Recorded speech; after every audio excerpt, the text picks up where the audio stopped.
Hello, friends. My name's and I'm the host of Talking to Famous People, the most exciting show on television. With nonstop excitement, night in and night out, day in and day out, continual nonstop excitement, you can expect only and always the very best of live television here on the Eric Television Network,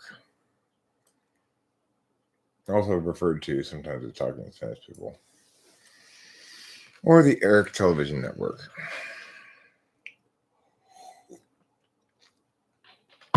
If you tuned in for some exciting Eric, well, you're in luck. Here I am, being exciting, wearing my cool hat, talking about exciting things. We got an exciting topic on tap for tonight, this morning. Anger. Why it's different. It's different than other emotions, isn't it? Yeah, it is. You know why? Because usually other emotions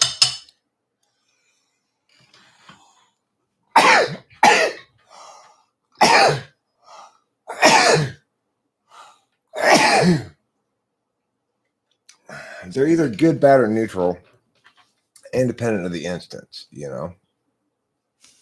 You are oneth, indeed. So most emotions, like let's say sad or happy, they're negative or positive emotions, right? And you might say, well, even fear and shame are useful emotions. Okay, I get it. We learn things from them, but they're still negative experiences emotionally, and they're still indicative of something's gone wrong.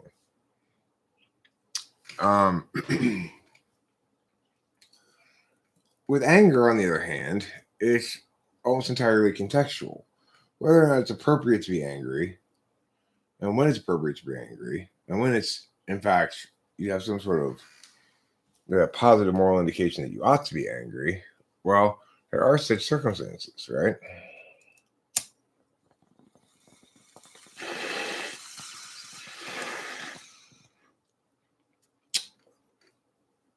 To deny ourselves the validity of our own anger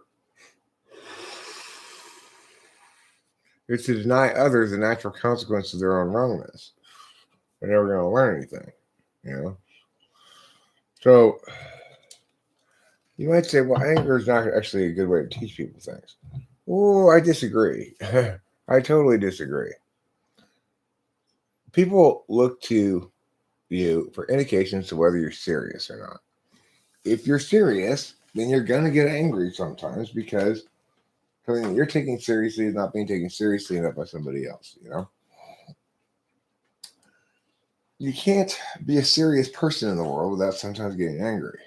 On the other hand, most instances of anger are probably futile and an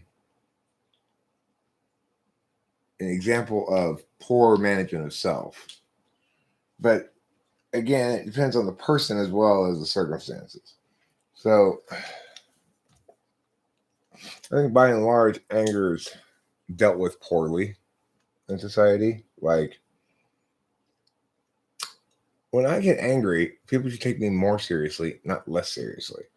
But I get the fact that they take me less seriously because of the fact that most people, when they're more emotional, it means they're less rational. It doesn't mean that with me, but I can see why people would, I get how people generalize their own frame of reference to be universal and project them on everybody else, including me. So, it's just part of life. Sometimes I feel a little bit like one of a very few number of grown-ups left on the planet.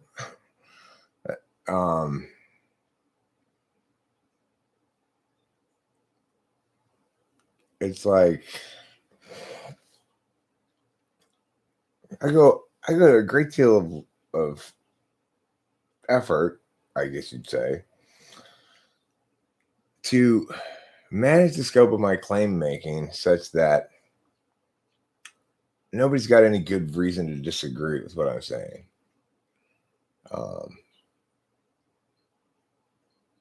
But I'm not careless with the words I use. So when I say something forcefully and like firmly and stuff, people really need to listen to me. I try not to be right about, if I'm talking about something important like COVID or something, the world needs to listen to me. I'm obviously righter than everybody else. Is it appropriate for me to get angry when people don't listen to me? Well, not really, I guess.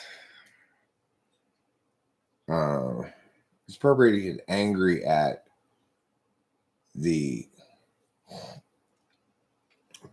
infantile excuse for discourse that the world is mad into. Well, yeah, anger can feel good too, especially if it's being effective. If you're bullying your way through the world and getting what you need to get done and stuff, it can feel good. But I went through this phase where after I quit drinking, I embraced my 8 a bit more and went around kicking ass and taking names. And ultimately, it's kind of what I'm still working on, I guess. Trying to figure out a way to successfully engage without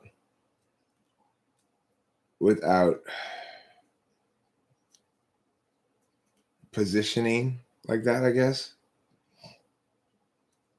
You rarely feel angry with or at people. You feel angry about ideas or space objects sometimes. Fucking hammer, I can't believe you hit my toe.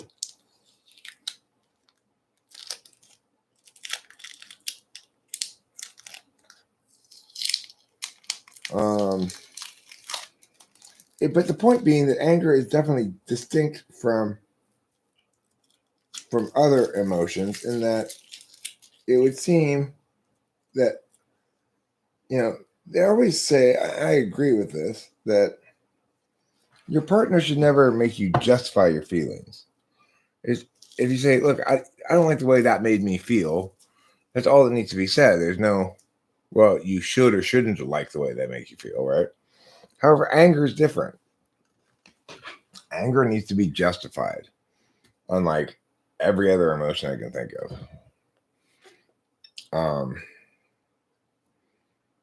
If you're angry at me, I better have done something wrong, and if I haven't, then your anger is going to get reflected back to you because you're wrong. So that makes anger totally different than like every other emotion, basically. Your partner says, look, I'm sad. I can't explain to me. I can't explain to you why I'm sad. Okay. Well, you just have to accept that. It's just, my girlfriend is feeling sad, I guess, and she doesn't really know why. And it's just, she doesn't need to justify it. If I say something I think is lighthearted, but it hits a sore spot with the significant other, and she goes, that made me feel sad, or you hurt my feelings. It doesn't matter if I think it should have hurt her feelings or not. If somebody's telling you you're being too sensitive in general, that's not okay. As long as you're not trying to justify outcomes which generally people aren't. If you go, hey, that hurt my feelings, I don't like it, and somebody says you're being too sensitive, then the response is, no, you're being disrespectful. This is a subjective, arbitrary matter. I'm making a statement about it. You need to respect it. It's not like you can objectively prove that I don't have my feelings hurt. And if you're attempting to claim that, in fact, getting my feelings hurt by what you said is unacceptable, then you're trying to claim territory in my ontology, and that's not okay. So fuck off. But with anger, it's different. If a partner comes up to you and says, I'm really angry with you, you're not going to say, oh, well, you're entitled to your feelings, right? It's going to be like, well, what did I do? Well, I'm just very angry that you... And then depending on what the person says, whether or not they're justified in being angry at you is something that can be determined. And if they're not, then they're imposing a sort of emotional colonialism upon you, By the way, this topic is not linked to anything that's happened in my life. I just want to stress that. The only thing that's linked to this kind of happened in my life at all is the fact that Elijah the other day made a video about fear.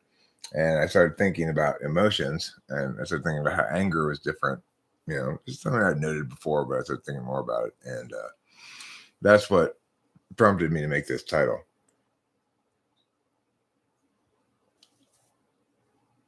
Was it an email after the confirmation email? Let me see.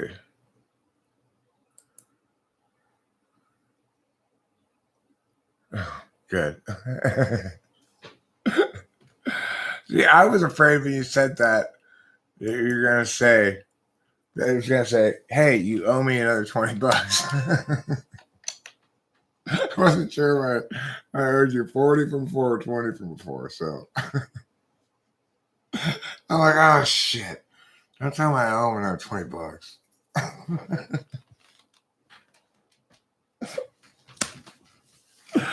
It's really funny considering the content of your email is actually like, hey, thanks for paying me when you're supposed to.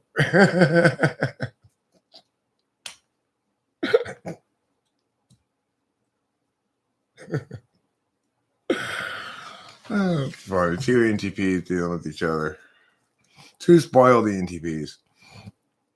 That's the thing Isaiah and I have in common is we're ENTPs who were raised by loving families. Watching him just be have just complete alien culture shock, dealing with somebody who's treating him abusively for the first time in his life was oh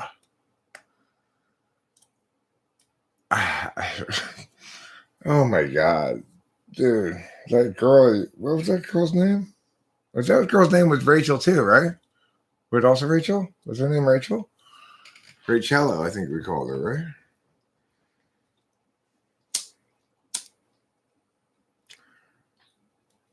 Talk about F5 polar. Yeah, watching a girl get angry at their favorite team losing is funny to me. What's funny about that is I'm really quite chill about sports. I think it's fun, even if my team loses. Like, occasionally I'll be like, oh, that was a painful loss. But I would get mad. Tonight we were watching the Islanders game, and I was enjoying it and being sort of just gleeful about watching it with Rachel. She started getting mad at the Islanders, and she looked at me. I wasn't paying attention to her really so much, but she looked at me, and then she's like, okay, I need to calm down.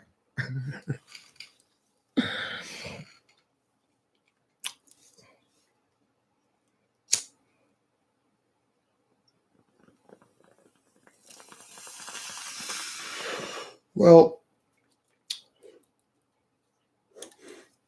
first back, in my experience, with myself anyway, whether or not I get angry has absolutely nothing to do with whether I have anything to lose.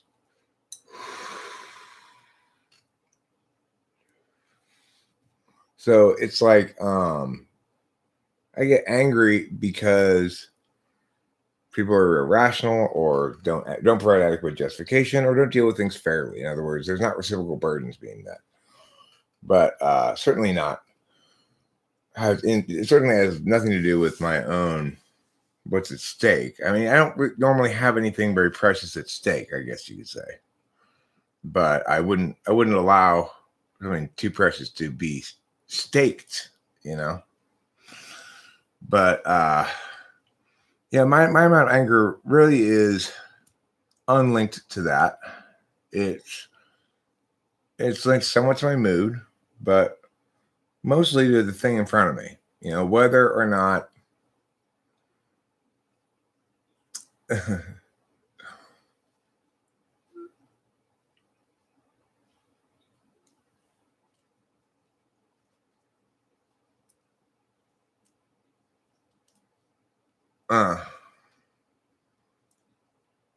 well, I don't know. I don't pretend I forget about things usually. My anger often linked to Savage Pringles. Well, I didn't know that was a flavor of Pringles, but I'm glad it is. Perfect angel. Have I mentioned that you are such a perfect little angel? I don't need to pretend because you probably do. See, I don't pretend to forget about things.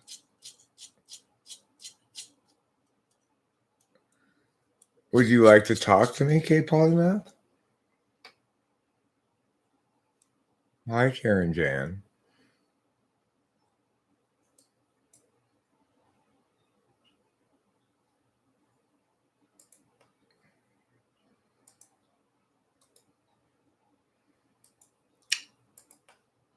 Here you go.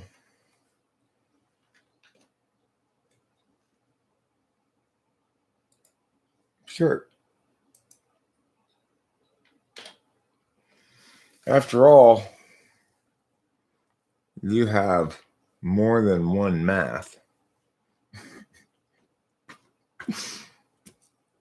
Or is it math that's attending Polytechnic? Oh, wait, that means something different, doesn't it? I'm thinking about polymath. What in the frig is that blue thing? Thank you, Kate Polymath. What blue thing? This? It's a lighter. Reminds me of a They Might Be Giants song. What's that blue thing doing here? Hi, Kaizo. No wonder you were paying me in euros. Or is that pound sterling? Well, technically it's sterling. Oh, pound sterling, good. Thank God. I hate euros. Yeah, me too. So, how's your anger going? Oh, I'm not very angry today. I didn't really even get very particularly frustrated. I got a little bit frustrated by the fact that I rented a carpet cleaner and I had to fix it after I rented it before I could use it. It was like when I got it, it was not sucking very much. You know, it didn't barely sucked at all. Oh, so a carpet cleaner that wasn't sucking properly and it sucked.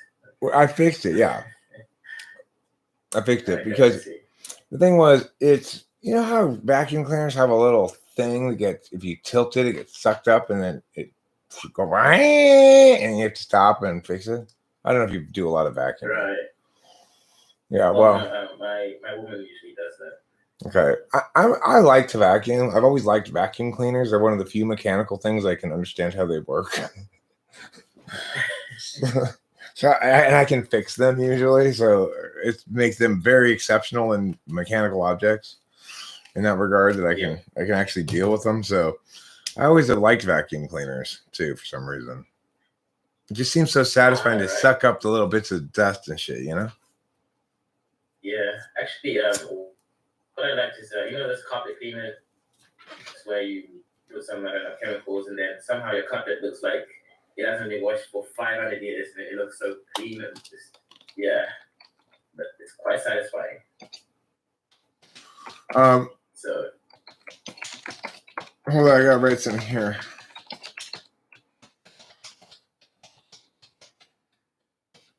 Oh, we have Ike in the chat for the $50 super chat. Thank you very much. Thank you very much, sir. supporting the channel.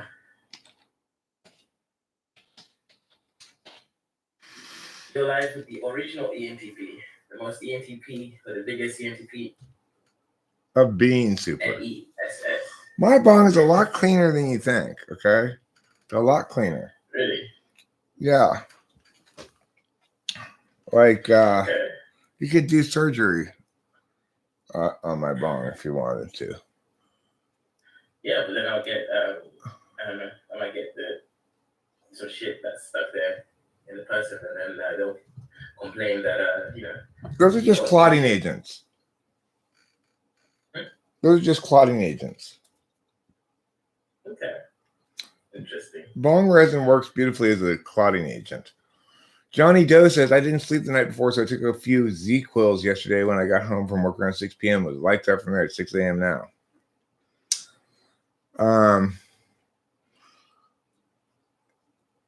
My bong is not even here right now. I'm using Rachel's bong. All right, I see. She nice. Where did you get it from? A local head shop. And then she got these stickers and put them on her bong. I mean, for some reason, it's getting some Japanese imagery in my head. Yeah, they're anime stickers. It's from yeah, Whisper of the Heart, I think it's called. Oh yeah, that's one of my favorite movies, actually. It's one of Rachel's favorites as well. Yeah, it's like that's actually how I got noticed that song, Country Roads. Country Roads, take me home. Yeah, it's in that movie. Yeah. And I was smoking bone. Every time smoking some bone. Country Roads. So what you been up to, guys? Are you still? Are you finished your schooling or what?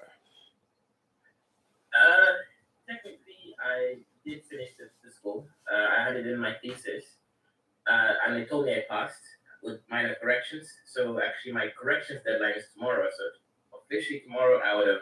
Hopefully, they accept the corrections, and I would have been now. What's the one? Dr. Kaiser, and I'll be like, yeah. Was one of the corrections that you needed to get a hat like this? Or to get a nice little cowbone hat? Unfortunately, no. I think it was stuff like my figures didn't look nice enough. What is the guy PhDing in? Sky Gear wants to know what you're PhDing in. Oh, okay. What's the guy PhDing in? I mean, technically, well, it was on, what was it? Good question. Yeah, I remember now. It's on something called Thermoelectric Materials, right? So they work a little bit like, do you guys know what solar energy is, I guess? It's like that, but you convert heat to electricity. Did it come from the sun? Actually, you can convert the infrared radiation part of the sun, yeah. Oh. So the logic is like this. So imagine Eric's cigarette, right? On the other end is hot, the other side is colder. So the electrons travel from the hot side to the cold side. So imagine when Eric is sucking the smoke out, right? With these materials, Eric doesn't have to smoke it out. So there's no engine. The smoke just wants to go to the colder side. It comes out my butt instead. That's it. So basically what you're saying is like smoking a cigarette, but the smoke comes out your butt instead, right? Yeah, and by itself, it just wants to get out. Yeah, exactly. Okay. It's like your intestine, it just wants to come out. I see. Right. So what are you making new kinds of those materials or what? Improving the efficiency to make it basically good enough for commercial stuff. I see. And so understanding the science better. Is it stuff like trying to get like the kind of solar cells using like solar calculators to be more effective, or like the kind they use in generating solar energy? All right, okay, good question. Actually, mine was more focused on like small medical devices, so like sensors. Like let's say if you're, I don't know, what's that thing when you diabetes or something? It's to make sure that your sensory devices are working, because sometimes the batteries die. So even if the battery dies, you always have something that can generate just from a temperature difference in a room or something. So old ladies wouldn't have to die. People who have, other kind of conditions. Because they'll have a thermal chimney in their house? Well, That's a good thing. Now, we could use the temperature difference from your body. So, you know how you're 37 degrees, right? Celsius. Okay. I don't use Celsius, but fine. I'm actually 97.6 degrees, but that's fine. Well, Fahrenheit? That's too far away, man. I don't like that. So, if you use 37 degrees Celsius, your environment is going to be usually colder unless you live in a desert. So, but it doesn't really matter if it's hot or colder. The point is, it works by temperature difference. As long as the environment isn't 37 degrees, you'll generate a voltage because of the difference in temperature. So you can just stick this stuff on your body. You can wear it. So I was working on stuff for the print. So what you're saying is it won't work on reptiles then? Let's see. What's the temperature of reptiles? They're cold-blooded, Kaiser. The same temperature as the surrounding environment. No, they don't. Okay, that's a good one. If they reach equilibrium with the environment, it's not going to work that well. Yeah, you work with something that can generate its own temperature. So your cigarette, or you can stick it at the end of your computers. You know how your screen gets hot, your computer gets hot. You just stick it anywhere, it gets hot. Well, Kaiser, you thought you were doing something good until you realized you were just being biased against cold-blooded creatures. Man, I can't believe I got accused of being anti-reptilian. Yeah, it's one of the oldest parts of our brain. Have a little respect. Hey, isn't that like the biased part of our brain? You know, the part of the brain that just says, I want what I want. Well, it's a part of my brain that does a death roll when I bite someone in a river. Sarah ISFP, hello. How are you this evening? It's wonderful to see you. You and your ISFP hood. ISFP. I hope feel this damn shaped and whole. So Genexiel says, am I hearing right? Thermal energy panels, not solar. Yeah. But I was working with some organic ones, so they're made of plastic, not actually the normal inorganic stuff. So Genexiel, if you remember back to what he actually said, he started off with, okay, so you know about solar, right? But he didn't actually formally say, so this is different than solar. Yeah. Yeah, but it's cool. I enjoyed the project. I'm glad he clarified because I was confused. I didn't understand. I knew he switched to talking about something like a thermal chimney or something, but I didn't realize that that's what he was doing all along is that stuff, not. Yeah. So thank you for clarifying, Genexiel. And Kaizo, you just lose 5 points for being confusing. He's hard to understand with the minor echo. Well, I just moved the mic closer to the TV screen so that you should be able to hear him better. Oh, so sorry, guys. Is it much better now? I hope. Otherwise, I will cry. All right, I'll turn you up a little bit too. Okay, let me see. You also have microphone. have an English accent, which means you're constantly talking kind of wrong. Okay, I'll try sound like you guys. Yeah.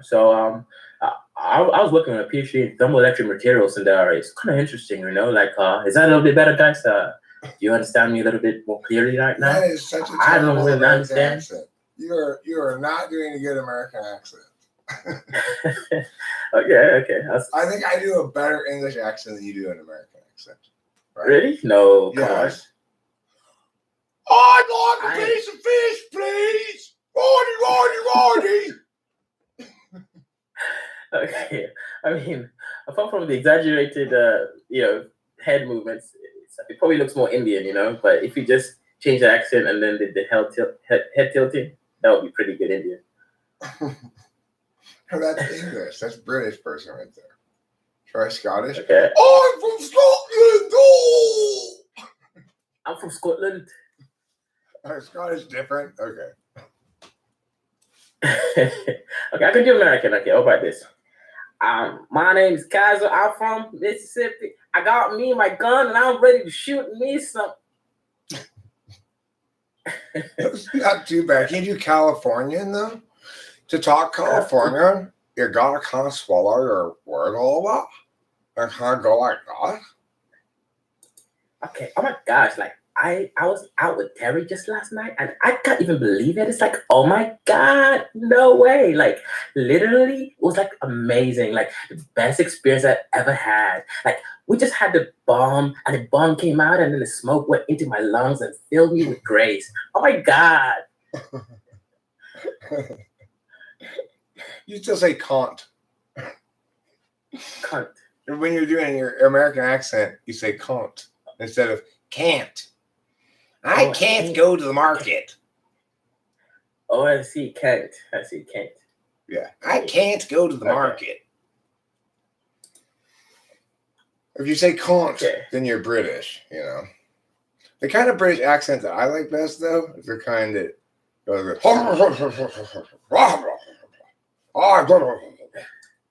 know, those old guys who talk like that.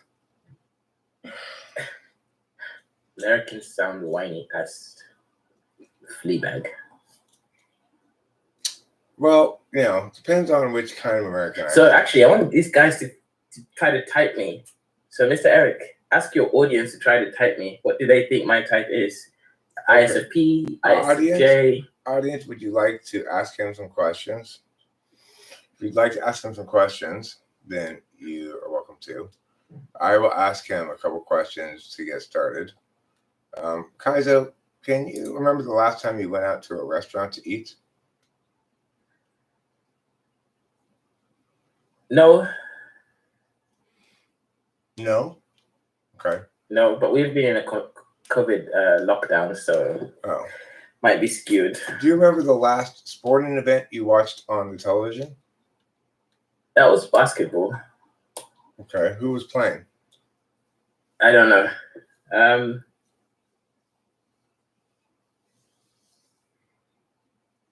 If you had to choose one to drown, which would you drown? A puppy or a kitten? If I had to drown something. If you had to drown a puppy or a kitten, which would you drown? Good question. I think cats are more independent, so they have more of an autonomy, so it feels more wrong. But then dogs are loyal, so it's a good one. If I had to drown one, I guess. Okay, so is it stipulated that I have to drown one, or I can't move forward with my life, or is there a way to get out of this? There's a super villain. Okay, he's got in a big like scooper thing, like 1,000 puppies and kittens, and he's gonna pour them into the lava if you don't drown one puppy or kitten. But if you do drown one, he's gonna let them go. Okay, so so either they both die or one. No, either 1,000 die from the scooper of puppies and kittens that he's got, like a big construction scooper of them, or you drown one. Okay, I mean, since they're puppies and not people, I guess I'll just flip a coin because I don't want to play God. And we'll see whichever one lands on head, it's going to be the dog dying. And if it's tails, it's going to have to be the cat. That's very fair of you. Very fair. Anybody have any questions they'd like me to ask him? I see everybody speculating. But if you want to ask a question to determine something, please put it out there. I will ask him a couple of TEI questions, see how he does with them. Kaizo, can you tell me if only bears and pigs eat roots and Benny eats roots, what can we conclude about him? Okay, so if only bears and pigs eat roots. Pigs eats roots and Benny eats roots. Okay, so Benny's either a bear or a pig. Correct. Okay. If the tomatoes die, then I will be angry. And if it freezes, then the tomatoes will die. But I'm not angry. What can we conclude? Well, then it means that the potatoes did not die, and you don't know about the tomatoes freezing because you didn't tell me if you're angry or not. No, I did tell you I'm angry. Sorry, not angry. You didn't tell me. So you said if the potatoes die, tomatoes, you will. Sorry. Okay. So repeat that. If the potatoes die. If the tomatoes die, I will be angry. And Okay. if it If freezes, it freeze. the tomatoes will die. And I'm not angry. Okay, so we know that it didn't die, the potatoes. Because you're not angry. Because it didn't freeze. Sarah ISFP says, describe your morning. Describe my morning. Okay. Yellowish beige, kind of an orange. I don't really process my morning too much. I mean, I wake up. Yeah, not really much going on over here. But can you be specific about this morning? Okay. This morning I actually slept because I've been writing my corrections, so I feel a little bit more refreshed than usual. That's true. I'm supposed to be at work since 9 a.m. and it's now 12, so I'm already not where I should be. Did you call in? No, there's no need. My boss is on holiday, so you didn't really have to be at work. So, I mean, I've got a client that I need to do some work for this by the end of today, so I'll go in at some point. But yeah, it's just I don't really tend to process stuff in the morning or how these weird morning routines you guys have. I've never really. Well, I'm not asking you about your routine. I'm asking you what you ate for breakfast this morning. Just my toothpaste, nothing else. Yeah. Did you have any coffee or tea? Nope. I thought about coffee, but didn't get to making it. Is it lunchtime yet? It's 12, but what time did you wake up? 9? I don't know. I woke up around 10. Okay, so when are you gonna eat lunch? I usually just eat once a day when I'm hungry. Okay. XI, do you want to tell me a question you'd like me to ask? People are speculating what you might be, but I would love to get more questions that aren't mine. That'd be fun. But I will ask you some more of my questions in the meantime. So let's see. Can you tell me what do you think? How do you define justice? Justice. There's no justice. It's just us. No, I'm joking. Justice.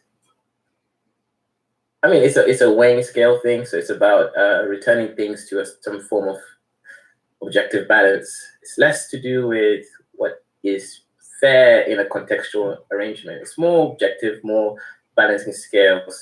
So if something's being done in one region in a certain way, then you balance it out, trying to be so-called.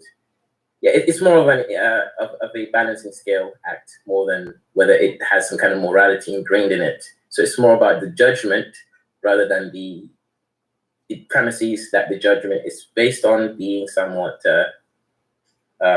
morally whatever. Kaizo, I want you to do a freestyle rap about my hat.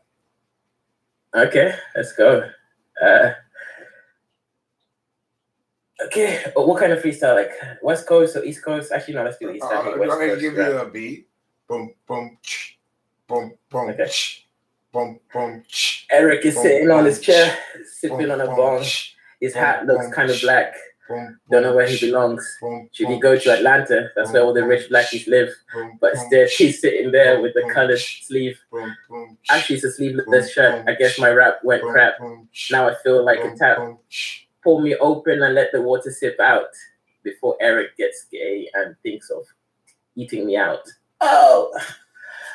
Just like his black hat.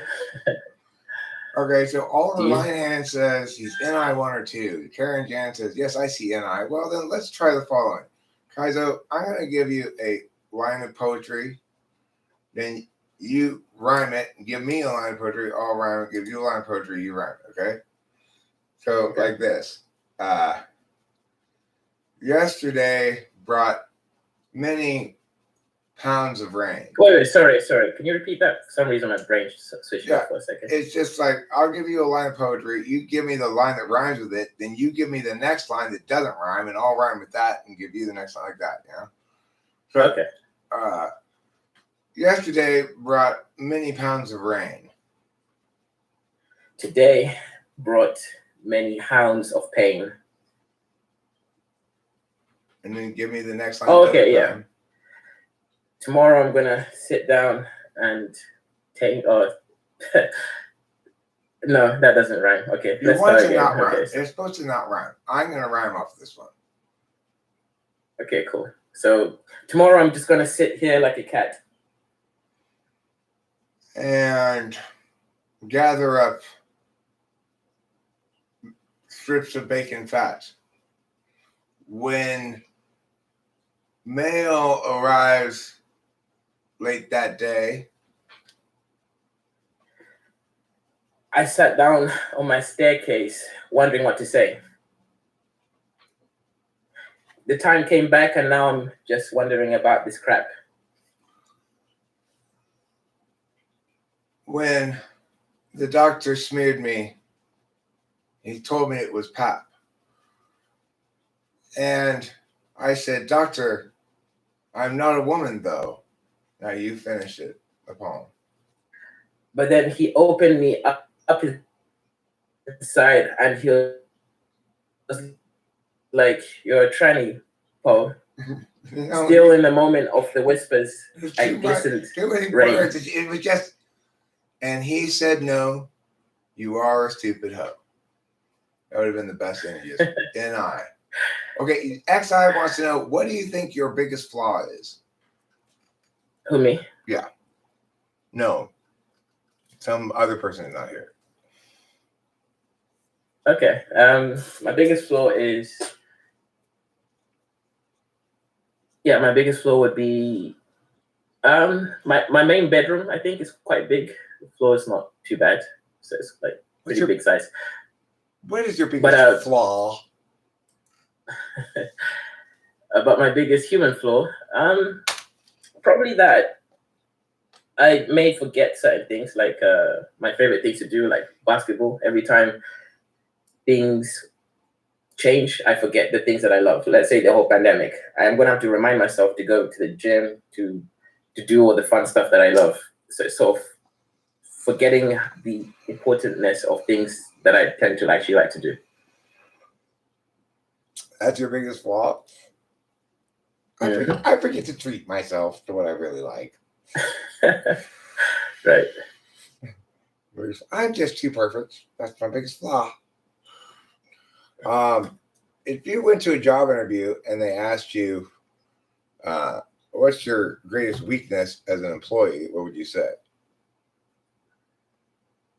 Okay, my greatest weakness as an employee is that I might not turn up some days. I might not turn up on time, but I'll always get the work done. So that's not really answering your question, the second part. But yeah, I might not follow every rule of employment. Do you have a favorite painter or artist? Favorite painting would be one by Audra. She painted this interesting little mural thing on the wall.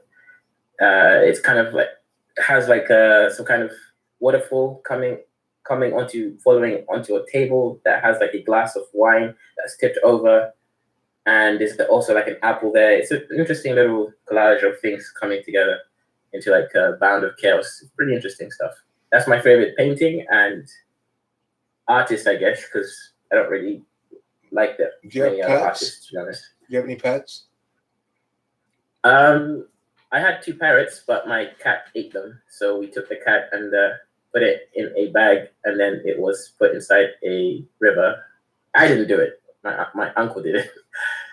I see. So then drowning the cat was not a big deal. It's a standard operating procedure.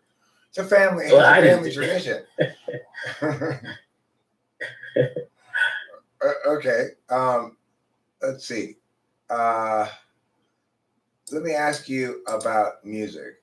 Who do you think are examples of very good rappers, famous rappers that you think are good, and examples of famous rappers you think are bad?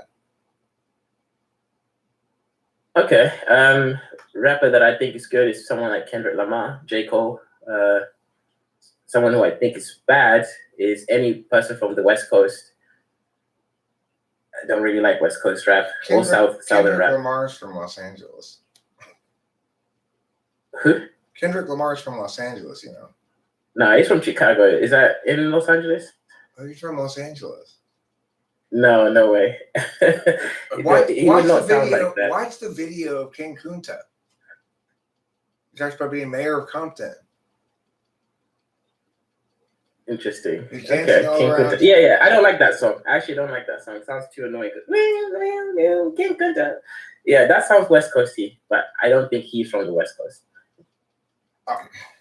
Well, you better look up. You better check your Wikipedia, mister. What type do you think your parents are? Personality types. My parents. Yeah. I think my mom is an EXTJ. My dad is probably an INTP. I see. What do you think about XI says Kendrick Lamar was born in Compton. So yeah, so it's not Los Angeles. That is because that's Los Angeles. Compton is technically Los Angeles City. It's just a neighborhood of Los Angeles City. It's where I got my dog, Compton, from. Perhaps you're familiar with my classic hit, Compton Better Stop Barking? I guess not. No. Okay, so let me ask you some more questions along the lines of what Sarah ISFP is saying there. So what's more important to you?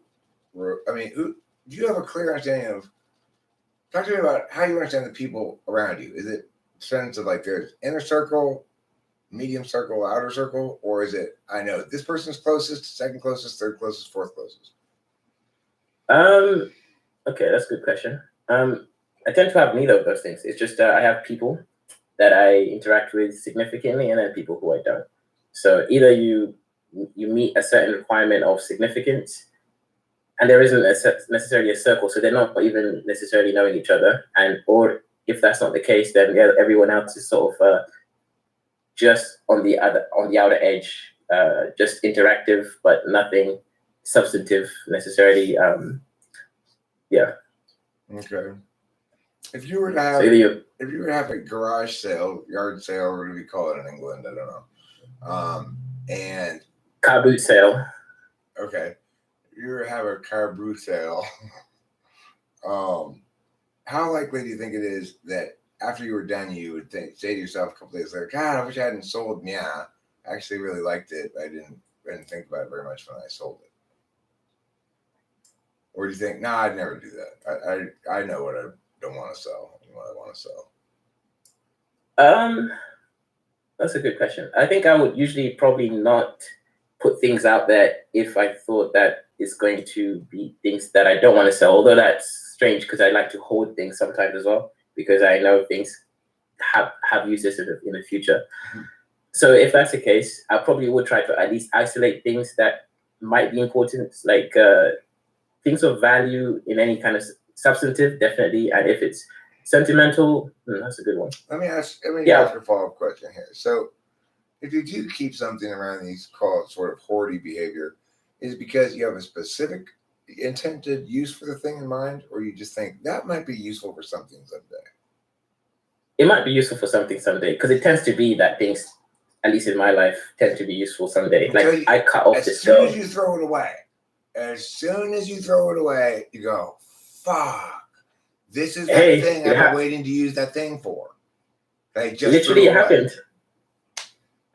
Like last week, I cut off a friend and I realized, crap, she was the only person who could help me do this one thing. So I was like, damn.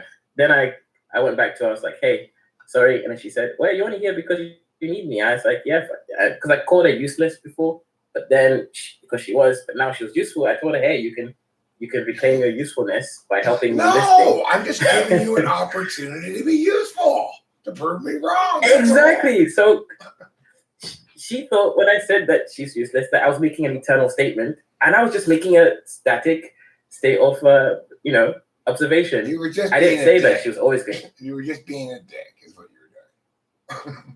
Oh my God. That's what she thought, right? But she was right. I wasn't that.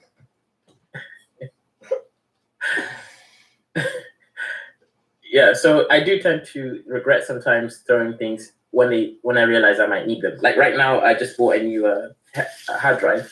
If I hadn't thrown away my old hard drive, I would have taken off the little connecting piece and automatically just plugged it in instead of having to wait 2 days for my new connecting thing to come. So the two examples of things you've thrown away are a computer component and a girl.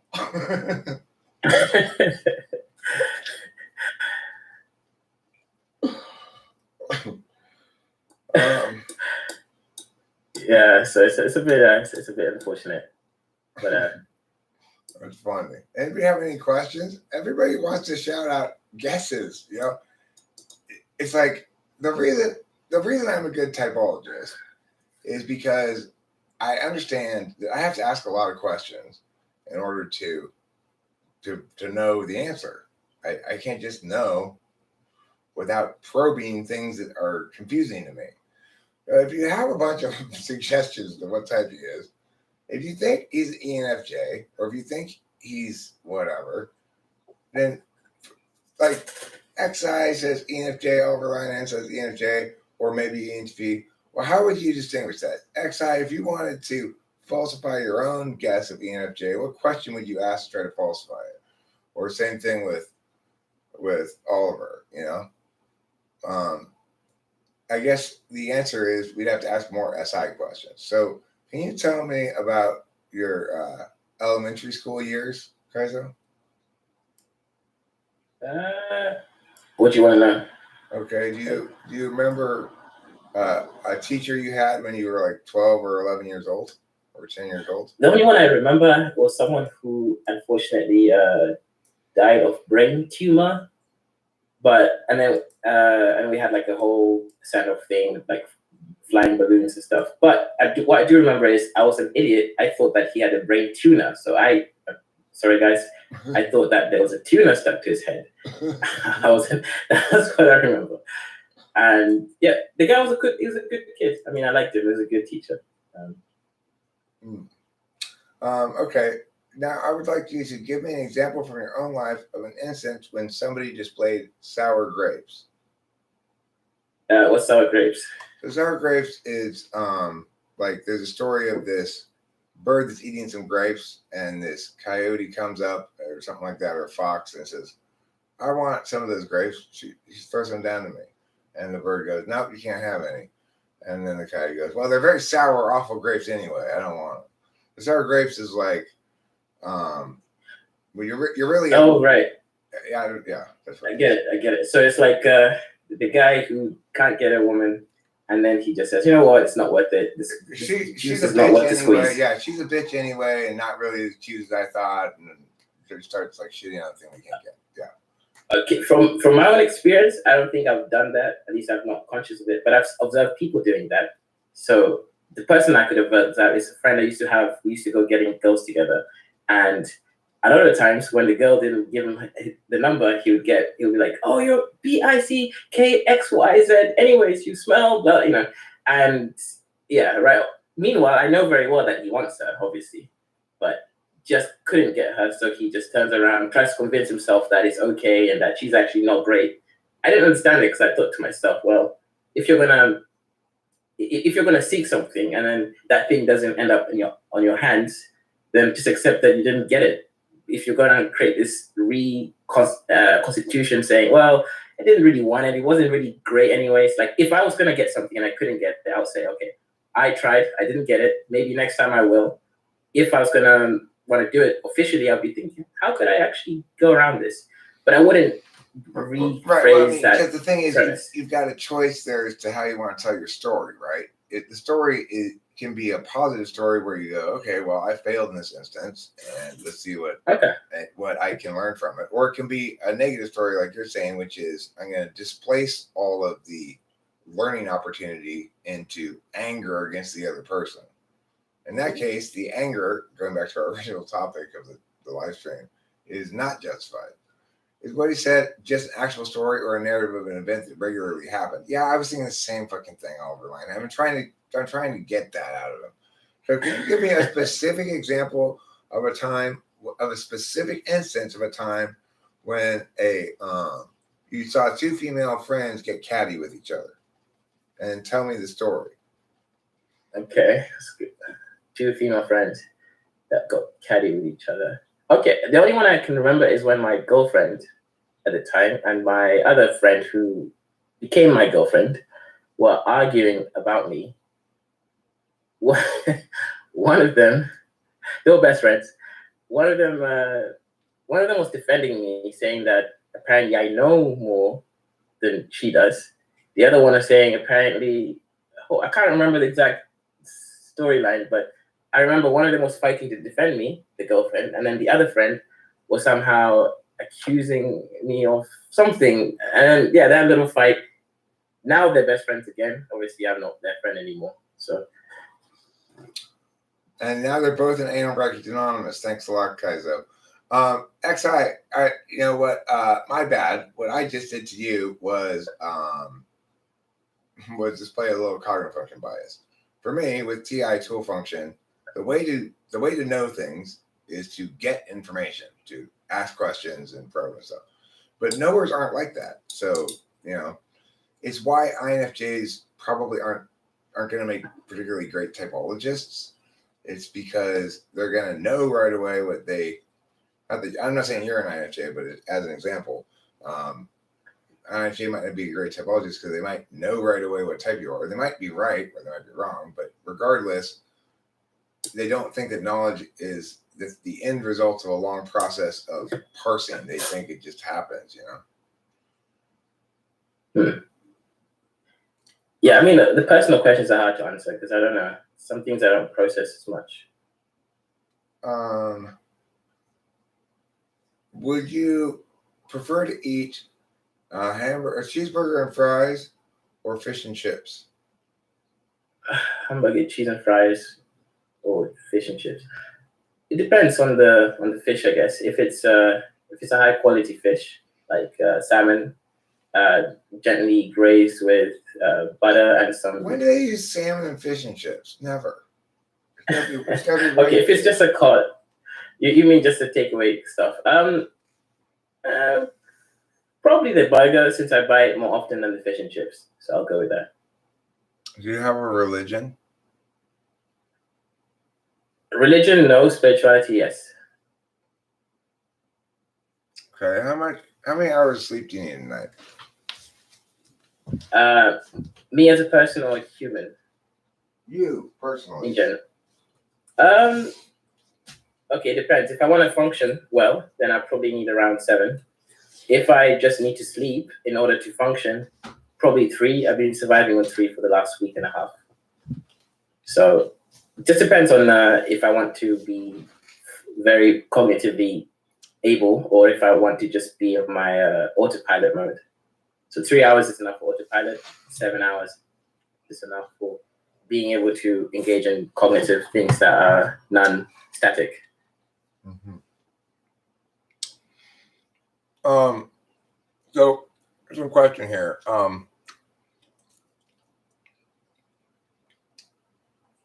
Overland Tennis says, was this whole thing an elaborate ploy to get a free typing session ever? I know Kaizo from way back. I already know what type Kaizo is. I've known him for a long time. And I didn't know it was Kaizo who was coming out and talk to me. Once I saw it was Kaizo, I was like, oh, hey Kaizo, how's it going? He and I used to talk fairly often, and he was active for a while when we had a raw room and stuff. And so, yeah, I already know what type he is. 3 hours per week. There's a lot of good reason to conclude SI polar based on his answers. I can't dispute that. Based on all the data you have, if you're saying he's SI polar, he's got to be ENFJ because he's clearly TIFE, I would not blame you at all, but I don't think he is SI polar. But that's not based on these answers. Okay, based on these answers, SI polar is a good conclusion as well. He seems like a Machiavellian. Do you guys self-identify as a Machiavellian? I understand Machiavellianism and when it's useful to be employed. Do you? I wouldn't. Yeah. Do you feel moral objections to being Machiavellian yourself, or do you just say, well, I gotta do what you gotta do? I think it's immoral, but I also understand that to move in this world, there are times when it's more relevant to move that way, especially if you've tried to actually be moral, but the other agent you're interacting with doesn't understand morality at the same scale as you do. So then you're kind of left to make a decision. So Machiavellianism then at that point becomes somewhat not justifiable because it's still morally wrong, but it's allowable at that point.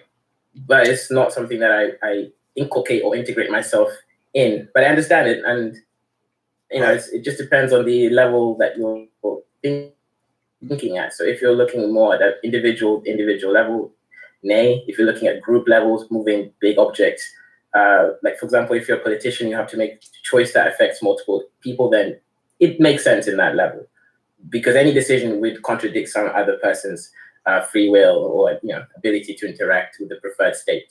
So it depends on the level of abstraction. If I were to ask you what's the source of your morals, what would you say? Truth. I think that the thing that makes me most interested in is truth. So how true is the interaction, and how consistent in the sense that, for example, if you tell me, Eric, that I should be a good person and I shouldn't harm other people, then I would try to make sure that if I also agree with that, then I will do the same thing and I would hold you responsible to the same thing. For example, do you think you're a good person, Eric? Yeah. Generally? Yeah. Okay. Do you have an iPhone? No. No. Do you have a computer? Yeah, obviously. Okay, so if you know that the computer you're using is made by poor little Congolese kids with American companies creating chaos in their country, do you think it's moral to use these equipment? I think it's a non-moral question at that point, because you're not the agent who's doing the wrong. Right, but you're engaged in a system that perpetuates these things by. It doesn't have to. That's up to the people who produce it. I can't control how people produce their products they're producing. Sure, but you can control it if you buy it, and if you buy it, right, but I'm not morally responsible for their end of the moral deal. Right. See, to me, I would think that to be truly moral, you'd have to include all the moral agents and also anything that can potentially affect it. So, for example, you're right. If you're just one person and you don't buy the computer, you won't make a dent in the system. But if enough people didn't buy the computer, so you reach critical mass, then you'll be able to actually change that, because you'd be able to affect whether that product is being made the way it's being made. Well, so I would let's say somebody, but let's change this, make it a lot simpler, right? Let's say somebody stole something, like they stole a TV, a flat screen TV, and you buy it off Craigslist. Are you responsible for checking to see if they've stolen it? Let's say you decide to patronize a business you've never patronized before. Before you patronize it, are you responsible to assess the legitimacy of their business strategies and their business approaches? It's insane. Because that's what's implied by saying that there's some sort of moral obligation. There's a moral obligation then to gather the information you need to know to make that decision. The internet one. And that's just silly. Now we're no longer typing. Now we're just arguing. When does Eric sleep? I slept in the daytime yesterday, which is like, okay. So better in the day. Go ahead, sorry, guys. Okay, so right. No, you're right. See, okay, if you're speaking about actions, right? Yes, you are right. You have to make a compromise between what you think is morally consistent versus what is plausible in day-to-day reality, where your mental health and just sanity has to hang. But I don't want to separate. Okay, so in my morality, I don't want to separate and say, okay, because it's difficult, then I won't consider it. Or what I want to do is I want to make sure that I consider all the truth aspects, everything as a system, how it interrelates, and then I have a different moral system whereby I now include action and being. So, what is the most now pragmatic way to live with morality versus what is truly moral? So I separate the two. You're assuming there's a general frame is going to cascade down on this issue, and there's not. In other words, you will necessarily be constantly arbitrary and hypocritical in your actions, because some things that you consume and purchase and engage in, you're going to vet more fully than others. True, but what that means is if you're at least leaving the theoretical possibility of being immoral in check, you won't reach a point whereby you have you're not observing the immoralities going on, because if you just kind of focus more on what you act on, you're going to be more likely to perhaps make more errors in general, and even not be able to see something else more clearly if it's happening. So it's sort of like you keep the perceiving possibility on. Yeah. Begging the question about whether it's a moral error is the question in dispute. That's something you can use as an assumption in further argumentation. Right. Okay, fair enough, Eric. Fair enough. Me, host Eric and Rachel. Who really thinks this guy's an ENFJ? I want to hear people who still think he's an ENFJ. It should be obvious to you at this point where type Kaizo is. Well, I mean, he got caught. He got caught, Johnny Doe, but because he's talking to me. He wouldn't have gotten caught by anybody else. No, he's an ENTP. He's an ENTP. I nailed it right away. He's an ENTP. Kaizo is such a for you guys. No, Kaizo doesn't charge for autographs. He hands them out for free. He forces them on people as they walk down the street. He also has. What about you, Eric? Kaizo also has good nunchuck moves. If you can see him nunchuck. I'm a ninja. He's a ninja. And he's really got good nunchuck moves. Is America the only crime? In America, the only crime is getting caught? Well, it shouldn't be the case. In America, the only crime right now is not being important enough. In which case, you get subjected to a bunch of COVID restrictions. And if you're important enough, you aren't. According to what? Randomness.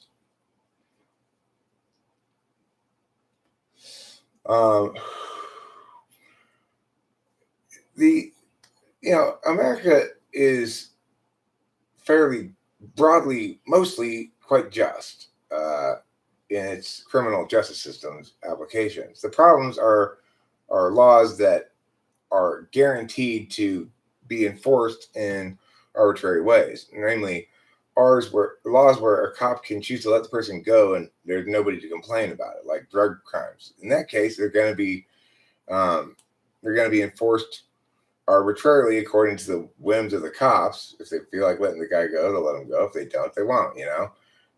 Anytime you've got shit where nobody complains when you let the person go, that's when injustice starts creeping in. Injustice and corruption and stuff.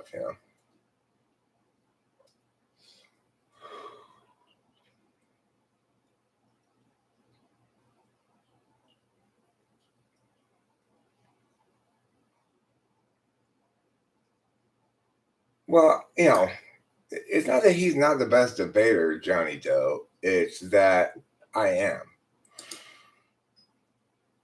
Isn't Eric a debating coach? Yeah, I'm a professional debate coach, so it's not really fair. I've noticed this with other ENTPs. Early on, I used to think, well, probably all ENTPs are as debatey as me. It is my profession, so obviously, most ENTPs don't need to learn how to properly argue because they don't get caught. Yeah. See, Eric caught me in his little global morality versus local morality. Trying to say that distinction is it's just arbitrary. Now my heart is crying inside. What you call global morality is not. What you're trying to do is conflate a negative. We have negative moral obligations or negative moral prohibitions or whatever. But with positive moral stuff, it can only be an indication. There can be no obligation. There can be no universality with positive moral action. So in other words, there can be no obligation to help or to not participate in this given business because they don't agree with your politics or whatever. In fact, that stuff is always GAF. And I think we know what GAF means. It's GAF, right? We don't want good as. No, not. Not. What, the alphabet one instead? It's I mean, happy as yeah, happy and colorful. Okay. Okay, rainbow. I see. Okay, makes sense. Yeah, I mean, the thing is, I'm working with an ENTP as a debater right now, Johnny Doe, and I can tell you that one of the biggest problems with ENTPs as debaters when you're training them is they ignore the NI shit all the time. So it's like he's got a million arguments, but he's not paying much attention to which is the. This is a kid, keep in mind, but that's true. He's not paying much attention to which is necessarily the strongest winning argument or how to be concise and powerful in delivery of a specific bullet, right? That's an NI thing that you develop in debate. It's one of the reasons why my NI is probably a little bit more visible than most ENTPs. I know Alan Bryan. I've talked to you about your relationship with your wife. Alan Bryan's an INFJ, and his wife's an ENTP. I'm an ENTP. My wife's an INFJ. But I am an ENTP who knows all about cognitive functions. So I have, and also who had lots of conversations with people on the internet and stuff. So the thing is, what that's made me is a lot more respectful of other people's ways. It's natural for ENTPs to be disrespectful of other people's ways because other people's ways don't make as much sense. You know, they're not as well justified anyway. Regardless of whether they make sense, it depends on your frame of reference, I guess. But they're not as well justified, and so it's easy for us to go like, you know, you're all failing by being less adequate in your justifications than me. But that makes it tough on an INFJ who's NI. No, I don't. No. Discord servers are not a good thing for talking with people. I do not want a Discord server. It attracts all the worst non-thinkers into this sort of pit of toxic pseudo-intellectualism. It's awful. So Eric, let's debate then. Should there be should we enforce women to have at least two children in order for the Western American society to not disappear from this world? Should we force American women to have two children? No. Okay. Of course not. Why not? I mean, what if they don't want to?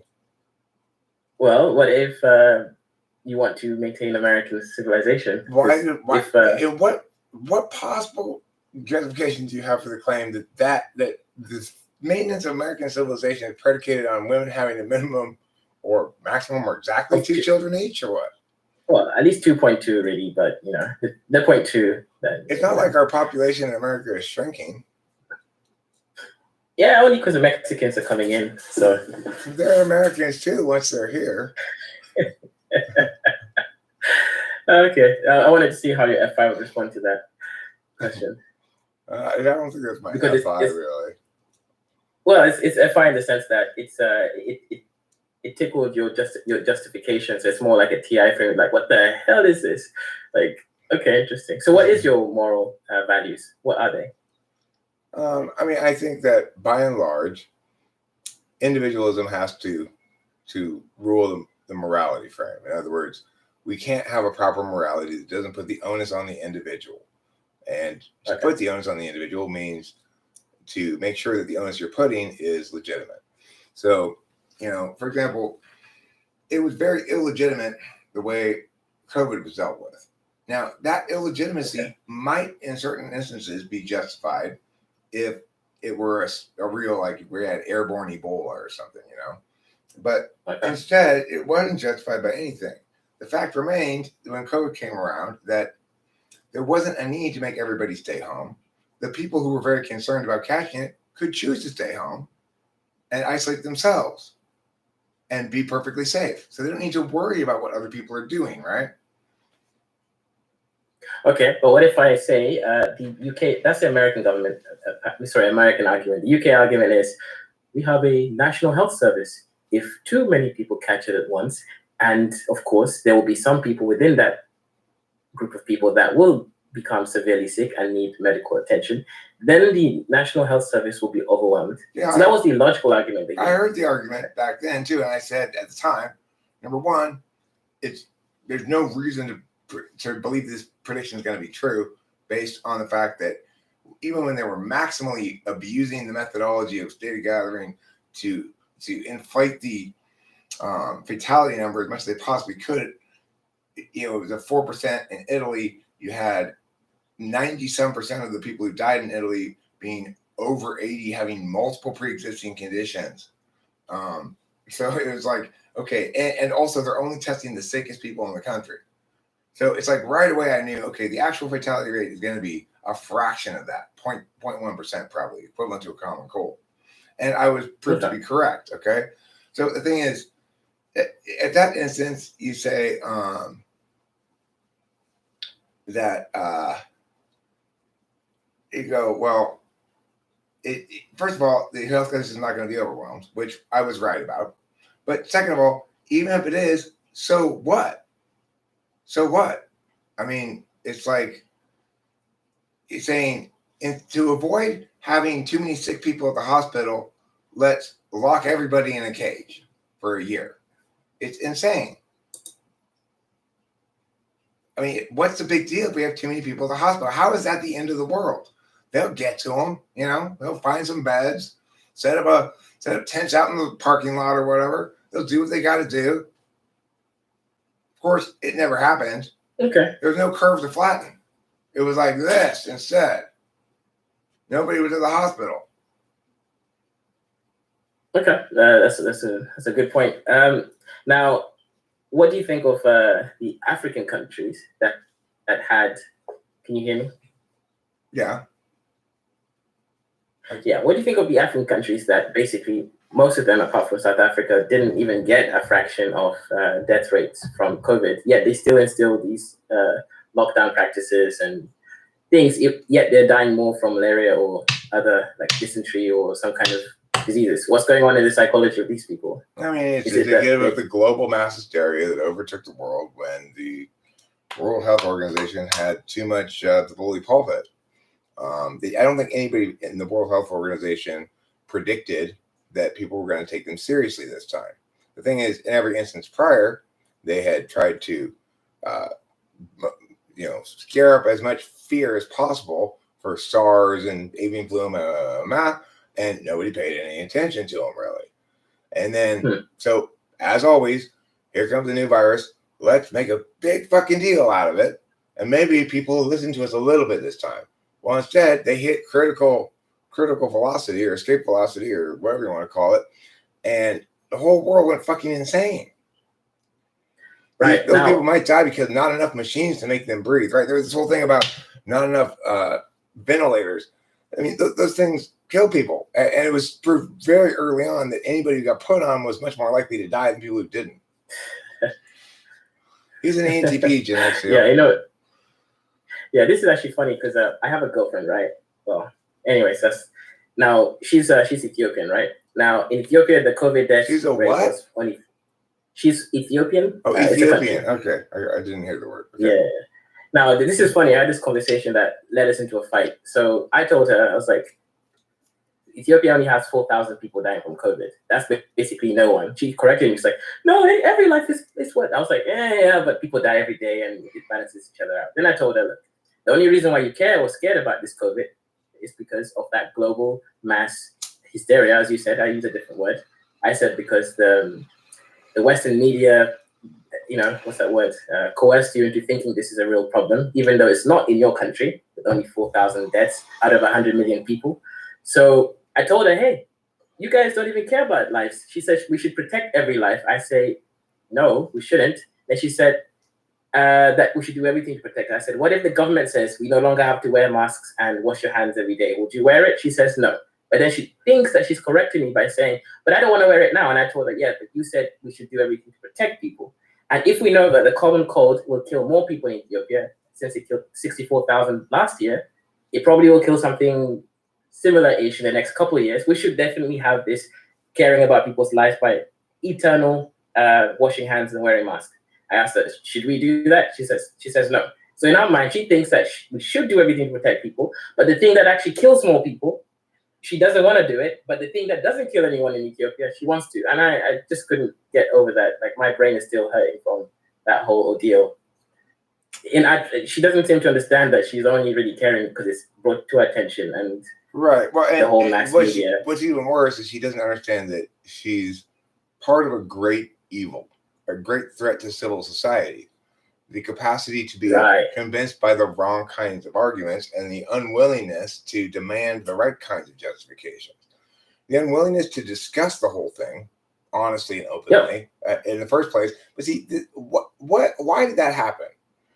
It happened because there wasn't a single world leader who was competent. So if I had been president, wouldn't have happened. The world would have dealt with it very differently. There was one in Tanzania. He's dead now, but he basically said, "I'm not going to lock down my country." Did he die of COVID? Sorry? Did he die of COVID? Apparently, he died of COVID, but he went to Kenya, and you can't trust the Kenyans. You know, like we're a little bit dodgy. So he died in Kenya, apparently of COVID, but they didn't actually give out. They didn't make a statement. He was quite old. So here's the thing, like OG Aminian. He says, you're going to TI her to death. Better end the relationship. Here's the thing. All he needs to do is convey to his girlfriend. It's unacceptable to use arbitrary justifications for public policy because those things are things we're forcing on everybody. So you have to use logical justifications for that. If you don't have them, you shouldn't have any position on any public policy matter. So it's like, feel what you want, but agree that you're not qualified to vote on this or have any political voice on the matter. That's fine, It's just the problem is when people. The problem is when people go, yeah, we have to save all the lives we can. Stay home, save lives. Fuck off. How many lives did people save by staying home? Can anybody approximate it at all? I mean, the thing is, the disease ran through California before COVID became a big deal. Everybody in California had already gotten it. I had it. I think I actually got it from Ethiopia. It ran through the whole state before anybody had ever heard of it. I mean, not anybody, but before the majority of people had ever heard of it. To the herd immunity argument, because I was confused how that. It's such a stupid argument. The herd immunity argument is so dumb. If you believe in the vaccine and think the vaccine's a great thing, then get it. Now you're not going to get COVID. You don't need to worry about it anymore. But herd immunity. Again, if the vaccine works and you've gotten it, you don't need to worry about other people's immunity because you're not going to get it. Shit for brains, right? I hope I don't have to get it because I don't really want to get a vaccine. But I guess it's traveling thing. That's my only issue. If I leave the country, which I do regularly. Mrs. Mom's got a good suggestion for you guys, though. Give your girlfriend chocolates when she does good and spray her with water when she does bad. You know what I mean? Okay, so when I do actually give her rewards, like I tell her that she's beautiful, or if I give her a teddy bear, she gets happy and excited. And I'm just like why don't you? But I don't want to do that because it feels like I'm somehow manipulating the situation. I want her to understand what I'm saying and to agree because she agrees, not just to be happy because I did something nice. What type is this girl? She seems like she might be NI-polar, but she gets so maybe ESFJ. That's what I'm thinking. Okay, that's fine. But she gets all the TI stuff. It's just that the moment you include time into the equation, like for example, when I said, "Oh, what if when the government says it's no longer, necessary," she just forgets that whole argument still continues. Yeah. It's just like so she argues. The ground shifting, though. Do you endure a lot of ground shifting? She does a lot of ground shifting, and then what she does is she won't concede ground, and then tomorrow when she has some her NI-polar comes in and gives her a little argument, she then reconstructs the argument and then tells you, well, this is what I was really saying anyways a day later. Not not even in the same discussion. And she doesn't concede ground, which is quite annoying. It's like, doesn't work like that. Vaccine prevent mass shedding. Okay, but the next thing, I mean, since when do I have an obligation to make sure that I don't transmit a disease I don't have? Since when do I have an obligation to not catch a disease because I might transmit it to somebody? It's like, if in fact there's an obligation to get a vaccine for COVID, then aren't we all obligated to get flu vaccines as well? And a vaccine for everything else? I mean, as it is, the legitimate vaccines that people are given children are required for children to even enter school. So functionally, nobody doesn't get vaccinated, which means probably all the children are going to get vaccinated with the COVID vaccine too, because it'll probably be required for school too. Now, the idea that somehow, despite all of that, we should still force individuals who don't want to get the COVID vaccine to get it is wickedness, because it doesn't validate across consider any other kind of metric. If in fact that kind of logic justified things, then why do we ever let anybody drive cars? It's not an argument in favor of herd immunity. In other words, when you keep in mind that we're talking about something that has a fatality rate equivalent to the common cold, 0.1% about, and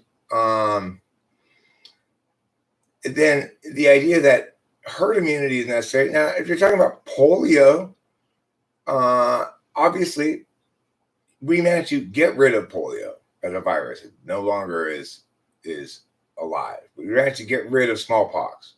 How? With vaccination. Are we going to get rid of COVID? No. Nope. No way. Zero chance. Fair. It's a coronavirus, for fuck's sake. We already know all about coronaviruses and how difficult it is to vaccinate against them. We've already got multiple new strains of COVID that are vaccine resistant or vaccine avoidant, I guess is a better way to put it. And we know that for all of our lives, we've dealt with the common cold by just getting a cold. And sometimes you give it to other people and the whole class gets cold. Oh, well, that's fucking life. You know? It's like everybody has to live in this harm prevention frame of reference or something. Fuck off. If you're that scared of harm, you lock yourself in your house, you know? Okay, what if we elevate the argument? What if we say that we've now developed a way to actually make a proper vaccine that can eliminate the common cold and all its derivatives like coronavirus, like polio, and well, then you only need 85% of people maybe to take it for that to happen. In other words, people do it anyways. The point is to complete if it were the kind of virus that would be completely eliminated once it stops spreading around, then even the current amount of vaccination should be sufficient to eliminate the virus entirely. Because after all, it keeps running into walls as it tries to transmit. If, you know, it's just, even with this contagion vectors, which are dramatically, which are the only part of the thing that are dramatic, right? It's like the contagion vectors are dramatic. The long incubation period, the long contagion period, although that's been narrowed now, so it looks like they were kind of exaggerating that too. In other words, it is a long incubation period, but it's not contagious throughout the incubation period as it was said that it was. The fact that it's, you know, airborne and a novel virus, so that nobody has any immunity, that it's a coronavirus, so that it's difficult to gain immunity to it. All those things do make it dramatic in its sort of epidemiology vectors, but the point is we have to remember that a fly that's moving as fast as a peacekeeper missile still splats on your window, right? Yeah. Okay, so good answer there. So how about this situation then? My issue here is, let's say we do get rid of the common cold, but what if the common cold, and it's a what if, actually prevents some other more scary virus from taking its place, because the mortality rate of it is quite low, and it seems like a nice virus. Generally doesn't want to kill you, it just wants to live in you. And some other big bad virus from Mexico or Japan, no, China, I guess, comes in with like some soy sauce and heats you up inside. The problem with that is we have to be careful. There is a reality that says whenever we take action, we need to be aware of the fact that unintended consequences may occur, and that we're not sure what those unintended consequences may be. But we need to remember not to make an appeal to ignorance, which is to say that unintended consequences may be good or bad. We don't know what they're going to be. And so we oughtn't act upon unknowns or things about which we are ignorant. We shouldn't use our ignorance about things to justify stuff. So in this instance, it wouldn't be a good justification to say, because we don't know what harms it might have that we don't know about, we shouldn't do it. That's not a good thing to do. But so you'd be okay with getting rid of a common cold virus completely? Wait, say again? So you're okay with getting rid of the common cold virus completely? I'm okay with it. I mean, yeah, sure, of course. Okay. The thing is, we have precedent of getting rid of diseases before, and we don't have precedent of those diseases encouraging Mexican and Chinese diseases to erupt in some sort of what you call the balloon effect. Right, but then the reason I mentioned common cold is just because it's everywhere. It's the most pandemic. It's basically the pandemic of all viruses out there. It's in all countries. What if it's involved in? Well, my argument here would be that we should do more studies to figure out how integral the common cold is to the virus ecosystem. And the question here is just because it's hypothetical, predicated on the idea that we could definitely get rid of it. We have the capacity to get rid of it entirely, and have to make the choice to do so, or not. Right. Yeah. Right. So if that we were in that circumstance where it was like, oh, listen, all we got to do now is push this button and get rid of it entirely. Are we sure we want to get rid of it entirely? Then I would agree with you at that point. But that's not normally how viruses gotten rid of, right? So it's like they just disappear because there aren't enough opportunities for contagion.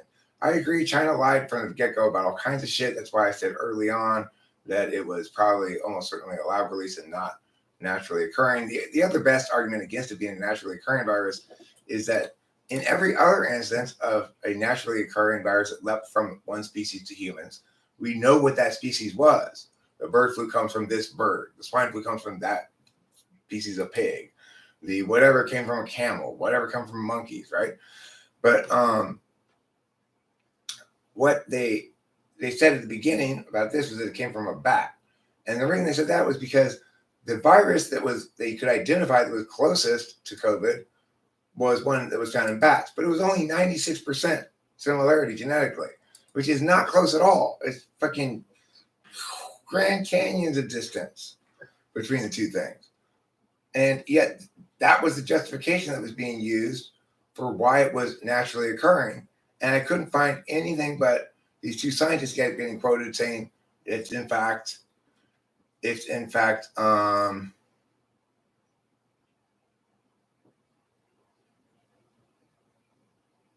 Did you die? No, I got sidetracked by seeing things that people have written here in the chat. Okay. I think it's much higher too than that, Genexial. I remember what I was saying, but I will say this, that more than 25% of common cold are variant of coronavirus. I think all common colds are variants of coronavirus. I mean, they're all similar RNA type viruses, so, and they all do the same shedding thing. Like, that's why we can't get rid of them so easy. They keep changing disguises. It's like, today they look this way, then tomorrow they're like shapeshifters. Difficult to we can't gain immunity. It just doesn't. We just don't stay immune. Right. So these viruses, these whatever they're called, vaccines are only going to work for a couple of years, and then they're going to have to keep making new ones because there is no cure for common colds. I think in the long term, this will prove to be a helpful helpful learning Scientific experience because, I'm no longer hearing the wrong side winning the argument anymore. So even with the vaccine ads, the public service ads, they say vaccine because it's up to you. Get the vaccine. It's up to you.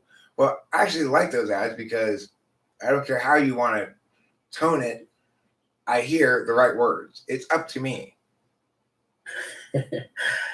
But okay, so let me ask you a question, Eric. Are you only then annoyed with the current ways that they're trying to get us to take the vaccine from an FE perspective, meaning because you obviously won't take the vaccine? No, I'm not annoyed. I'm not annoyed by the way they're trying to get us to take the vaccine. That doesn't bother me at all. Right. So it doesn't. That's what I'm saying. Why are you objectionable to something that is not being enforced on you? I'm not. Okay, I see. I don't object to the vaccine. My objection would be to those people who try to argue that there's some sort of moral duty on my part to get the vaccine. So you're arguing the people, right? Moral or legal. I don't have any moral or legal duty to get the vaccine. Right. Okay, I see. Interesting. Now, would you take the vaccine if it was Ebola? Yeah, sure. Okay. I mean, sure. Obviously, the thing is, I'm not crazy. I'm not saying making a pure rights argument here. I'm saying, I see. Okay. If you're gonna violate all our fucking rights, don't do it to prevent old people from dying of things that they've always died from. Something kills them. It's like there's this old lady in Italy. She's in the hospital. She's 96 years old. She's got emphysema. She's got cancer. She's got bladder control problems. She's got gout. She's got poo on her face. And then she gets coronavirus. She gets freaking COVID and she dies. And they go, oh my God, another death from COVID. It's like, oh, come on. Okay, I see your point. Okay, yeah, it's interesting.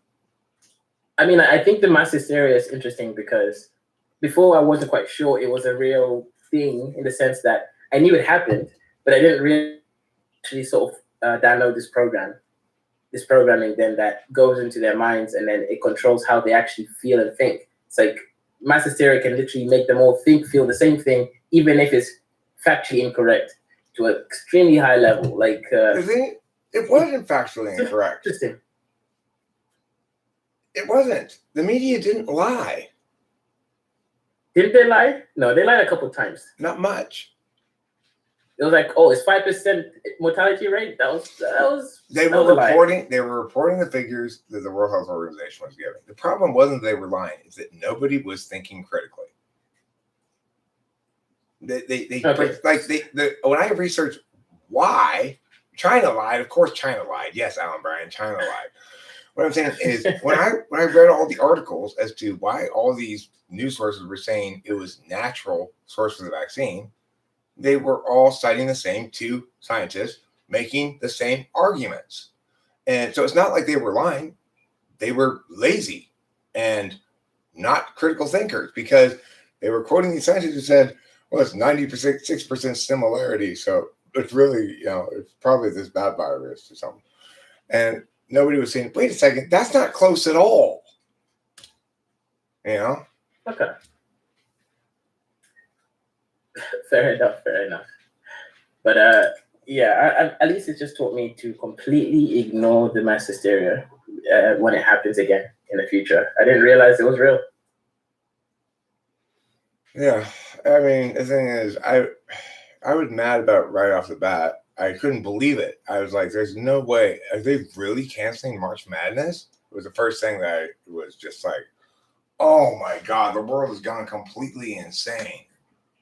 You know what's happened? What's worse is I went on Worldometer statistics, right? And I looked through it in the beginning, and I was just like, okay, I know which countries are going to get it. I knew, for example, Africa wouldn't get it because the average age is like 15, right?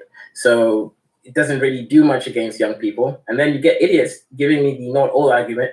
Well, there was one 15-year-old that died in that one random place in the universe.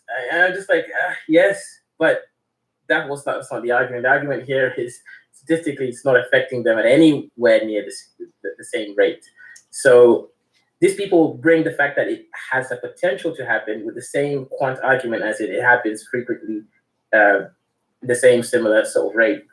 That was pretty annoying. Well, I mean, the best thing to say to people who make these kind of arguments is just say like, oh, cool. So you're also in favor of prohibiting single people from having sexual intercourse until everybody's vaccinated for AIDS, right?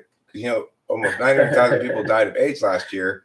Right. And we can't allow people to take that risk. If we don't know for sure that they're not going to catch and transmit it, then they need to keep their junk in their pants, Right.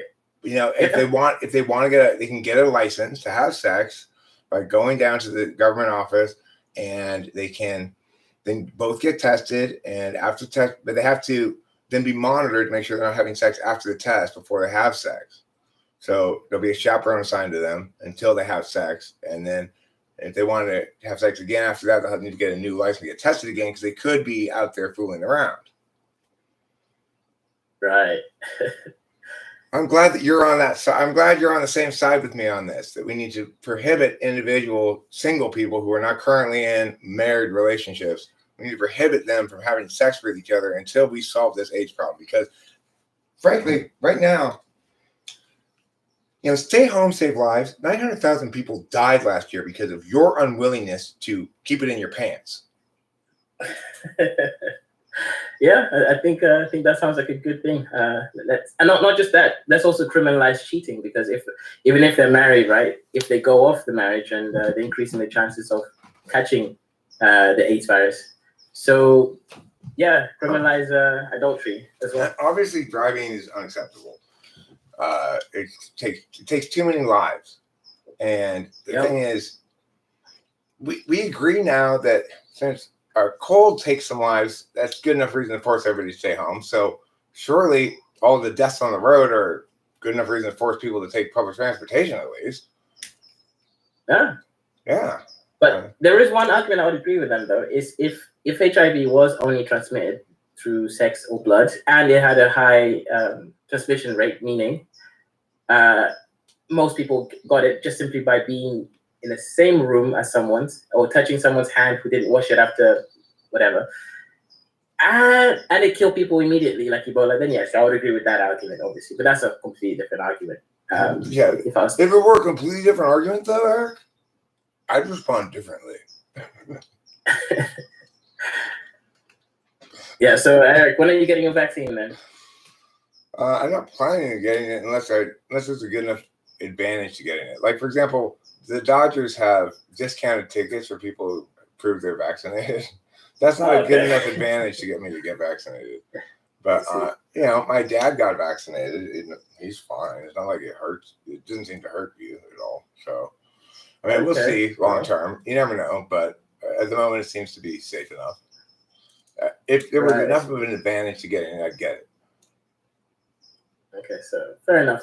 I'll get it probably just because travel. I don't like this idea of having to get a COVID test every time I travel, leave the country and stuff. That's the only reason why. You're international flyboy, traveling, setting around the globe, slaying a puss in every nation's capital. Literally. I'm the international F-boy, putting it through every hole. I can't imagine if it's football, but every goal is a hole. I mean, every hole is a goal. Fantastic, Kaiser. Fantastic. I'm glad to see you're big pimping. My ENTP-ness is large enough. It has to be expanded like the universe, So the thing is, what's crazy is, like, right now we've got a law in the United States, a federal law that requires people on municipal buses in like Los Angeles to wear a face mask. The thing is, it doesn't matter if I'm vaccinated. If I were vaccinated fully and I wanted to ride the bus, I'd still have to wear a face mask on the bus. Yeah, they're not thinking right. I get the reasoning. Well, the thing is, there's too much difficulty to get everybody to check everybody's thing, whether they have it or not, and blah. So we'll just kind of just give them an ID once they get vaccinated. Straightforward. But I mean, even then, it's like now you've got you've got separate laws for people who are poor and people who are rich. Okay, I get that. Okay, so what about this argument though? This is what annoys me with this whole COVID thing. The lack of science, right? So for example, people say, okay, you should wear a face mask. Okay, fine, it might reduce the chances of transmitting / getting it. Fine. But they don't wear gloves. Now, if you sneeze and you touch your hands, which you do, you will have that shit stuff on your hands. And of course, if you touch other people as well, or get close to them enough, or touch things, you'll be increasing transmission rates. So why are we not also wearing gloves? And if that's the case also, why not some eye goggles to prevent, because do you think your eyes are going to, your virus will be like, no, I don't want to go through the eyes. I'd rather go through only the mouth. It's like, okay, now you might argue and say the eyes are protected a little bit more because you've got that saline stuff on there. But if we're trying to be logical here and being scientific, then wear gloves and also wear some kind of whole protection for your eyes or your ears or your nose. Well, I want to point out a couple of other things here too, guys. Though, if you see somebody walking down the street and they've got a bag of peanuts in their hands and they're eating those, they are literally, they could be walking by somebody and some of those peanut shards could fly into that person's mouth a little bit and they could die like that from peanut allergy. So, I mean, we should definitely ban eating of nuts in public or consumption of nuts. Maybe just ban nuts entirely. Well, we've banned sharing nuts in public, so we should be consistent and just ban all nuts. Right. So, and of course, we have to remember to follow the New York's lead and to only let people drink a certain amount of soda because of the obesity epidemic. For that one, I have a good argument against those people about who don't like fat people. Fat people technically pay more money in taxes because they eat more food. So even if they cost the healthcare more money, technically they're paying their fair share in just by all the taxes on all the stuff that they buy, especially since sugar has more taxes in some countries. Alcoholics the same, and also smoking especially. Smokers are the greatest contributor to tax. I mean, it's like what 700% tax or something on cigarettes. So I tell you, who else is a great contributor of tax to California is weed smokers. I went to the weed store the other day, and I got a bag of weed that was $160 before taxes. Wait, what day was it? On Weedness Day or which day? It was, I think, actually on Weedness Day. But anyway, I went there and got an ounce of weed, which was the purchase price was $160. It had $60 in taxes, so it was $220 after taxes. Oh wow, that's a lot of fucking taxes, right? Yeah, that's the only reason it's being legalized. People are it's government cannot finally get its fair share of. Well, I mean, that was part of the selling point, but the problem is, it's like. Do you think the people are the ones who rallied for this, or do you think the government realized, well, you know what, actually makes mathematical sense? I mean, the bottom line is there's this incredible hypocrisy amongst some political minds that both says they care about the poor, the disenfranchised or whatever, and then continues to support paternalistic laws that only punish the poor. So it's like poor people in general are more likely to smoke cigarettes. When you tax the fuck out of them, you don't make them quit. You make them spend more of their total income on your taxes. And they help keep them poor. Same thing with smoking weed. Probably poor people are more likely to smoke weed. When you force them to pay huge amounts of taxes, it may constrain their consumption somewhat, but there's no benefit to that. And weed's not a real health problem. It doesn't cause diseases like alcohol does. If anything, it should be taxed at that level. I'm gonna go to work finally. So bye, Kaizo. Thank you all. Have a great day. You too. Don't forget to eat plenty of cheese. Okay, that was Kaizo. He's from England. He's an old friend of mine from England, so we used to talk on the internet a lot.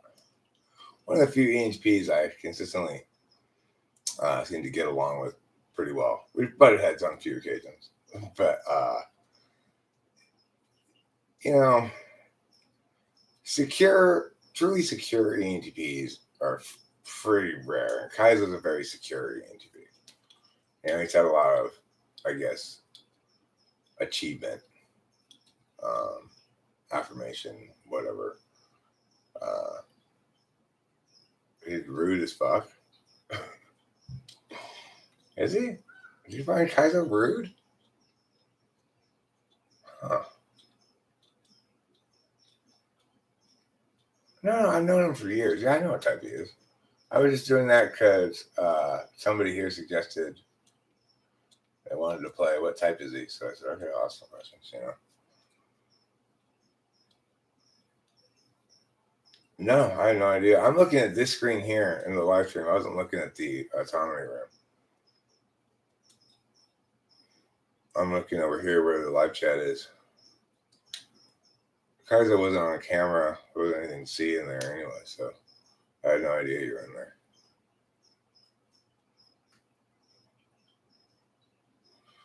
I had no way of knowing. I could have heard you come in, but I didn't.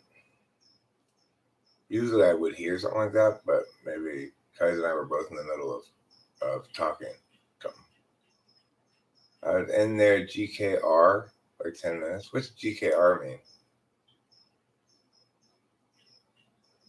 Going known roadways? Oh, for like 10 minutes. That's not nearly as interesting as GKR.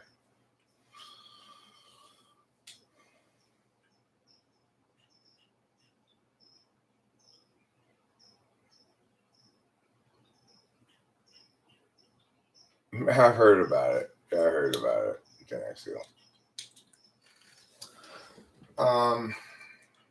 Yeah, I'm sorry, I didn't know you were there, Taylor. Would you like to join me in the room now? I will go open the room.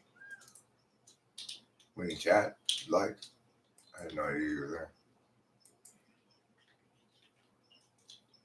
I didn't mean to abruptly bail on you like that. I just want to say, Taylor, I'm sorry. I didn't mean to be so rude. You know the tenderness within my heart adores you. Look, I even got the hat for it. Oh, yeah. Who's the new pimp in town? All of a sudden, it's Eric. Why? This hat. Looking pretty sharp, huh?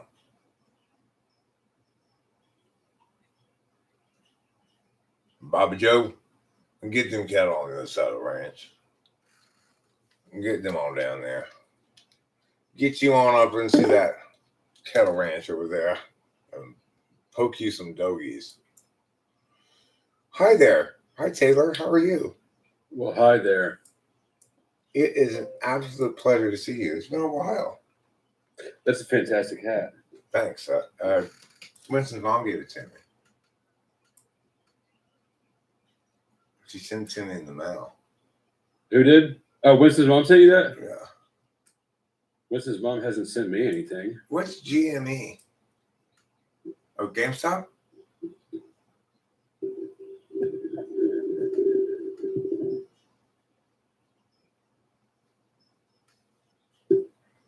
Can you hear me?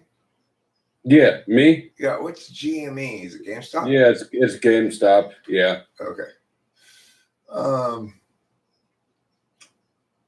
So what have you been up to? Anything exciting?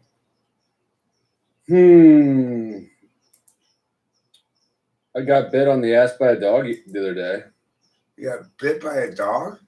A German Shepherd. Why did it bite you? There was a dog fight down the street. It was 4 dogs and like 3 women rolling around on the ground all tangled up. So I went and tried to interfere and I got bit on the ass. Why were the women rolling on the ground? Because it was their dog. So there was a woman and her daughter walking their 2 dogs on the street, and then 2 dogs out of this house, and the homeowners came running after, and it was a big mess. Spot fighter, get back here! Yeah.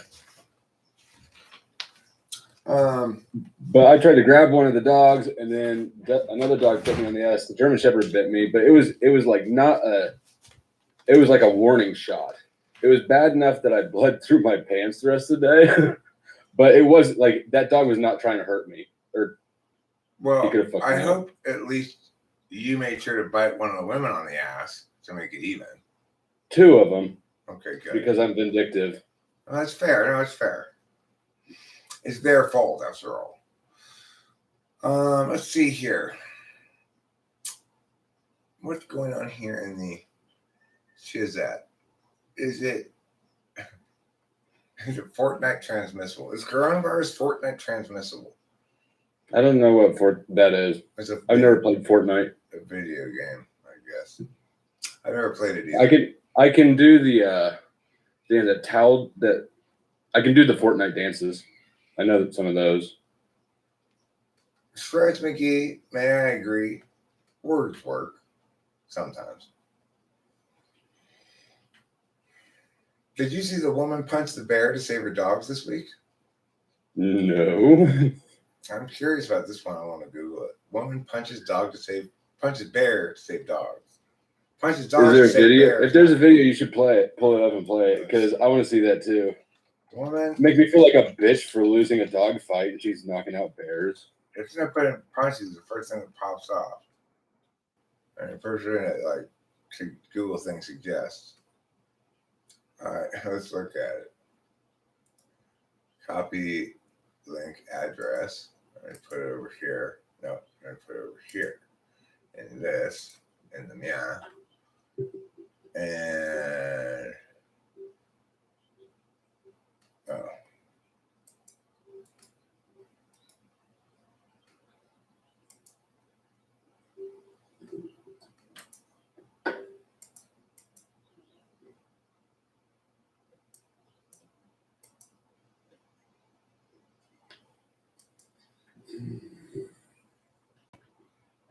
So what are you doing there? What have you been up to? Well, right now I'm primarily looking forward to seeing this video of a girl foot punching a bear. But I'll tell you afterwards what else is going on, which is not much. Well, look at a bear and 2 baby bears.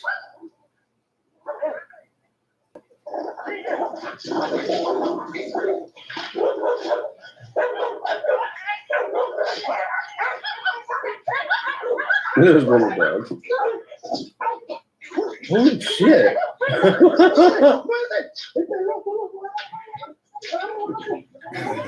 Wow. She certainly did punch that bear.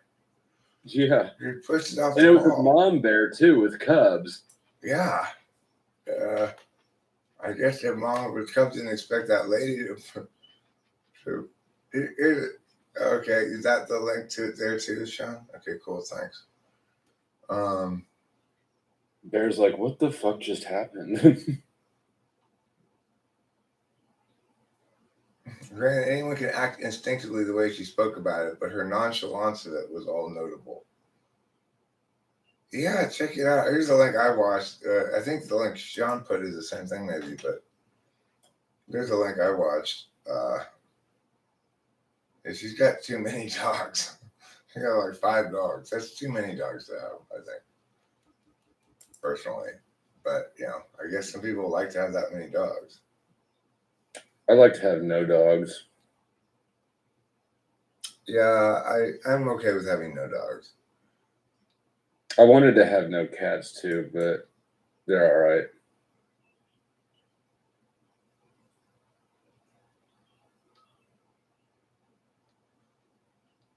Actually, I'm kind of glad we got them. Like, I didn't want them, but my daughter and Katie did, and so we got them, and I kind of like them now.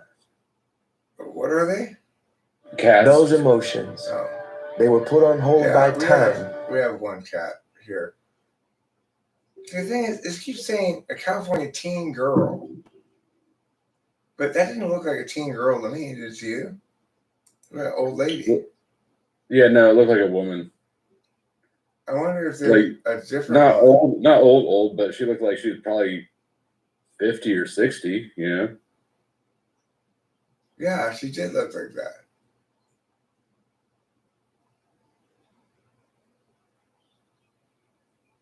I guess she's 17.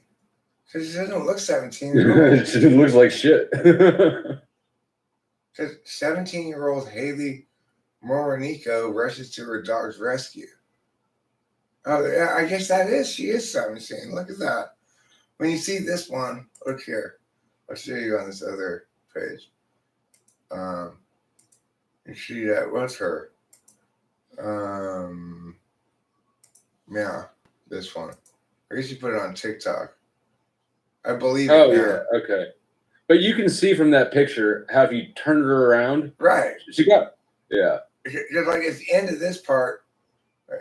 At the end of this part, when you see her, or she got her finger hurt. Like this, right? First of all, she looks like she's wearing an old lady dress. That is an old lady dress. And then when she comes back this way, oh, I guess it doesn't show it there. When she comes back this way, the back of her hair looks gray.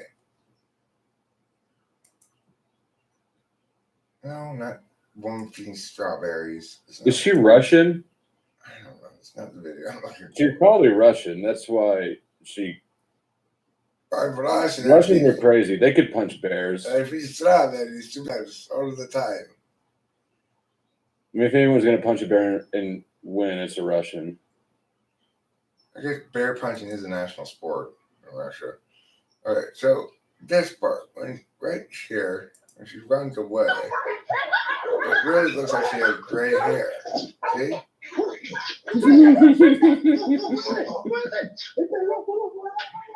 Like right here. Doesn't it look like she has gray hair? She does. Yeah. Yeah, the way the sun's glaring off it. Yeah. Anyway, she is 17, I guess. Well, good for her. She's known as the 17-year-old girl who pushed a bear off a wall. She's got that for the rest of her life, and that's something. It's more than I've got. That is something. That's more than what I got. Yeah.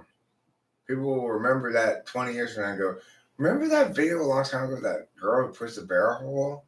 And then You know what else people will remember in 20 years? What? Harambe. Yeah, probably. There's a lot of talk about that gorilla. You really need to hear her affect's been talking about it. She's cool the other side of the pillow. Where's that video, Genexio? Where's that video?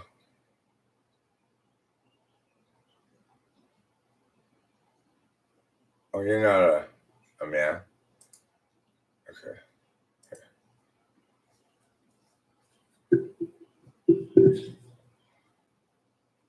So, what else have I been doing? Let's see. I've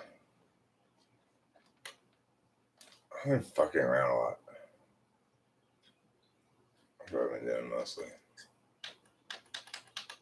Fucking around in the world today takes everything you got. Taking a break from all your worries sure would help a lot. Wouldn't you like to get away? I bought a bunch of PVC piping to make a vertical aquaponics. Whatever, one of those. For growing, like aquaponics mean like for fish? It's not fish. So is that the difference? Aquaponics is fish and hydroponics is just plants. I think so, yeah. Okay, then a vertical hydroponics tower. And the guy's a pain in the ass. Yeah. It's easiest to grow shit outside in the sunlight. I don't have the right saw. Like I've got about 8 different saws, but none of them is a circle saw. I do have a circle saw, but I don't have a battery for it. I see. You have a corded one? No, it's cordless. You don't also have a corded one? You should really have a corded and a cordless one, Taylor. Everybody knows that. I'm not made out of money though. It's I really should. I really should go buy a corded one for like $20. I guarantee you and I spend so much money on stupid shit that we should. okay, it's like if I say to myself, yeah, but I need to not be spendy. I shouldn't get that $20 tool. I am just lying to myself. Retarded. Because here's the lie I'm telling myself. I'll just get it done with the hacksaw. Oh, that's GE6 right there. I'll make what I have be the right tool. Right, exactly. Yeah, it doesn't work very well, unfortunately. It probably works better for you. It'll get done. It'll get done. It's just going to be in stages over time. Right. I like my carpet cleaning. I have to leave to return the rug doctor thing I rented yesterday. Pretty soon. I guess 7, a couple hours now. A mama bear. So do you still need to do your carpet cleaning? Well, yeah, I'm not done with it because it's boring. I got distracted, by other shit, and it was too late to do it because it's really loud. But the thing is, what I determined is I don't really need it. The thing is, the carpet, to get it clean, I have to use this bristly scrub brush anyway, and then I might as well just vacuum up with a regular vacuum. It's a little bit less good to vacuum it up, but that rug doctor was quite disappointing. I wasn't pleased with it at all. A fact. You basically. I have to mute the stream for a second because I don't want to get in trouble with copyright.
She's got a good affect for being interviewed. She's down to earth. She's being authentic in her responses.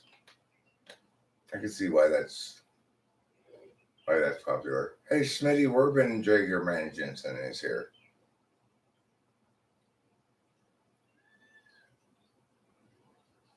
Lijo has the best The Thing video out there. I don't know what that is. I'll have to check it out. I will have to check it out. Man, any of you ever just can't let go of a task that is just some random interest from a week or two ago and you were resisting walking away from it? I have. I have for sure. What kind of hobby tasks do you do, Taylor? Hobby tasks? Yeah, you used to make your guns fancy. But I haven't replaced building guns as a hobby task. But lately I've gotten on this bucket farming kick. So I'm trying to grow shit. I just harvested my first carrots yesterday. They're terrible. They're tiny. But it's kind of fun. There's a lot of, every plant is different. And so when you've never planted anything in your life and then you dive into all of them, it's sort of like juggling knives. And so far the green onions, I grew a fuckload of those.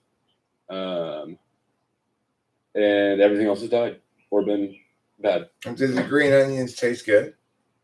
Yeah. How many green onions can you really eat though? Well,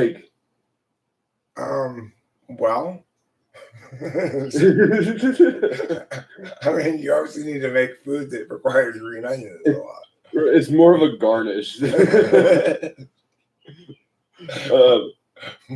I did the stupid thing. I went out and I cut them all at once. I harvested them all at once. I came inside with like a fucking piled up platter of green onions. And Katie's like, "What the fuck am I gonna do with this?" I don't know. Start making eggs Benedict and baked potatoes or something. We gotta eat these. All right, Smitty Werpens and Jaeger mentions, and I want to give you full credit for saying something very interesting, okay? But it's not a good idea at all. Smitty Werpens Jaegerman Jensen says, I had an idea, a consociationalism government with designated income ranges electing their own representatives. The problem with that is it presumes that we can collapse people's political interests down to their economic interests, which is absolutely not the case. And it's like the number one misconception of the Democrats and the left in general is that if you get more people to vote, then more people will vote Democrat. Well, that's only sort of true because the coasts are more populous. The fact is, the masses, quote unquote, don't, by and large, support an agenda that the left, like the academic left, would consider to be the appropriate agenda for them to support. So, isn't that so patronizing? Yeah, it is. It's awful. The bottom line is we can't collapse. We're never going to get a better representation than population because whatever other vector you try to collapse it down to is not going to correlate with actual politics in any meaningful sense. It's like in this neighborhood alone in Arcadia, which is a very wealthy neighborhood, I drive by several houses that have BLM signs on them and like no hate lives here shit and stuff, even though I don't think I've seen a single black person anywhere in the neighborhood. So it's people politics do not necessarily, it's like the people who are all in favor of Black Lives Matter probably identify people who live in Arcadia as part of the problem, unless they were to drive around the neighborhood and they see all these anti-Trump signs and stuff because it's California, right? The population here is left, whether it's rich or poor in general. I don't know how anybody could still be on the left after the last 2 years.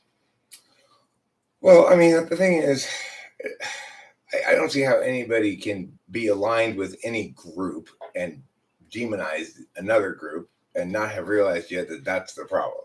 I don't generally talk about the left and the right, but I would talk about the left in this instance because I'm trying to make a point that, in fact, that economic status does not, people don't align their politics with their economic status at all, basically. When it comes to politics, if I was being the leader, I'd be literally any political position. A clever enough person can make it work. Well, I am going to be president, and it's not the case that you'd be. I'm not going to be any political position. I'm going to only be in always the right political position on everything, the correct one. And the correct one will land in various places where people describe the spectrum, but I mean, the political decisions and the right thing to do is really very fucking simple. They try to confuse it, I think. I mean, it's not always simple, but the thing is, it's like a lot. There's some incredible stupidity that's entrenched. Somehow, people think it's a really good idea for people to have health insurance. Now, no. People often say, well, this is what I'm talking about. Let me give you an example here, Smitty, where Urban Jagerman Jensen. I often say it's important for people to have health insurance. Not that they have health care, adequate health care, but they have health insurance. Mm-hmm. No, but Smitty, listen. So here's the problem with health insurance. Rachel is taking a combination of drugs that are that cost us, because we're cash patients, about $300 a month for her various psych drugs. Now, two of those drugs are Prozac and olanzapine or something like that. They have a drug out right now called, Surprise-a-Lol or whatever the fuck it's called, which is Prozac and olanzapine combined into one pill. Okay, it costs $700 a month for just that.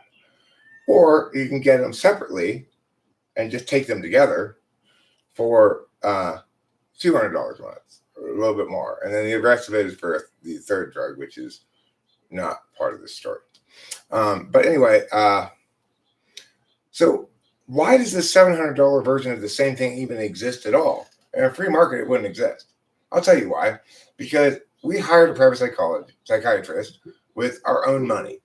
And so when it came time to prescribe Rachel drugs, he looked to make sure he was prescribing drugs that we could afford, right? Because we're paying cash for the drugs too. Now, what happened if we had insurance and we were getting his services? Well, then he says, well, let me check your insurance. Oh, cool. Your insurance covers this drug.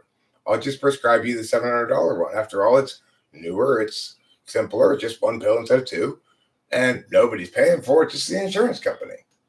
Why does this occur? Or if you think health insurance is a good idea, why is it that when Rachel was under the care of her health management organization, that she was subjected to a decade of unnecessary and unwanted drug treatment for marijuana smoking, instead of being cured in 2 sessions, as she was by a private psychiatrist? Because the medical company that was servicing Rachel wanted to continue keeping her as a client because they were milking the insurance company. Her parents wanted to keep her as a client because they weren't paying anything. It's covered by their insurance, and at least it feels like they're doing something. And nobody wanted to listen to Rachel, who was saying, I don't want or need this, because that wasn't in anyone's financial interest except for her and the insurance company, who doesn't seem to know how to deal with this reality, except just accept it and raise insurance premiums more, driving up the price of medical care for everyone, everywhere, shit tons forever. They're talking about raising my dad's premiums 70% next year, because the insurance thing that he's in, which is a private insurance conglomerate thing, is $61 million short of paying for shit. Well, why? It's like, so we talk about Obamacare. Is it a good idea or a bad idea? This is what I'm talking about. Correct, okay? Maybe we're been Jagerman Jensen. It's conditionally correct. So when they started talking about Obamacare, they said we were going to solve the free rider problem. That was the justification, thereby allowing people to not have to worry about being denied for pre-existing conditions. Another justification. Well, the best way to do that is to simply have your individual mandate, fine. And then, but only mandate specifically catastrophic healthcare coverage, which is low premium, high deductible, and probably will never kick in and cover anything.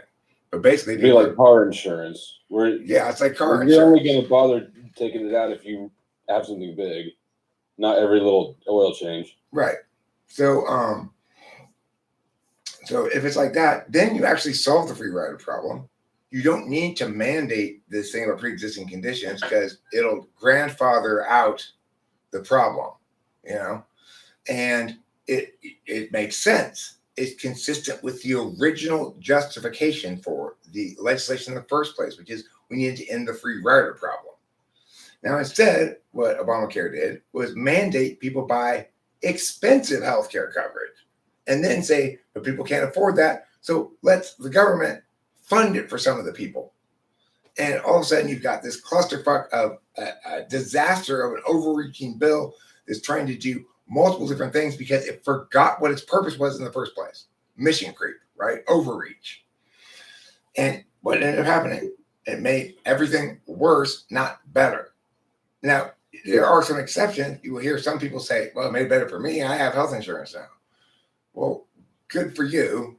But, you know, like my story, I've never experienced any benefits from health insurance. I've experienced benefits from health care. And I found that paying for cash health care is much less expensive than having health insurance and paying the premiums. I've found the same thing.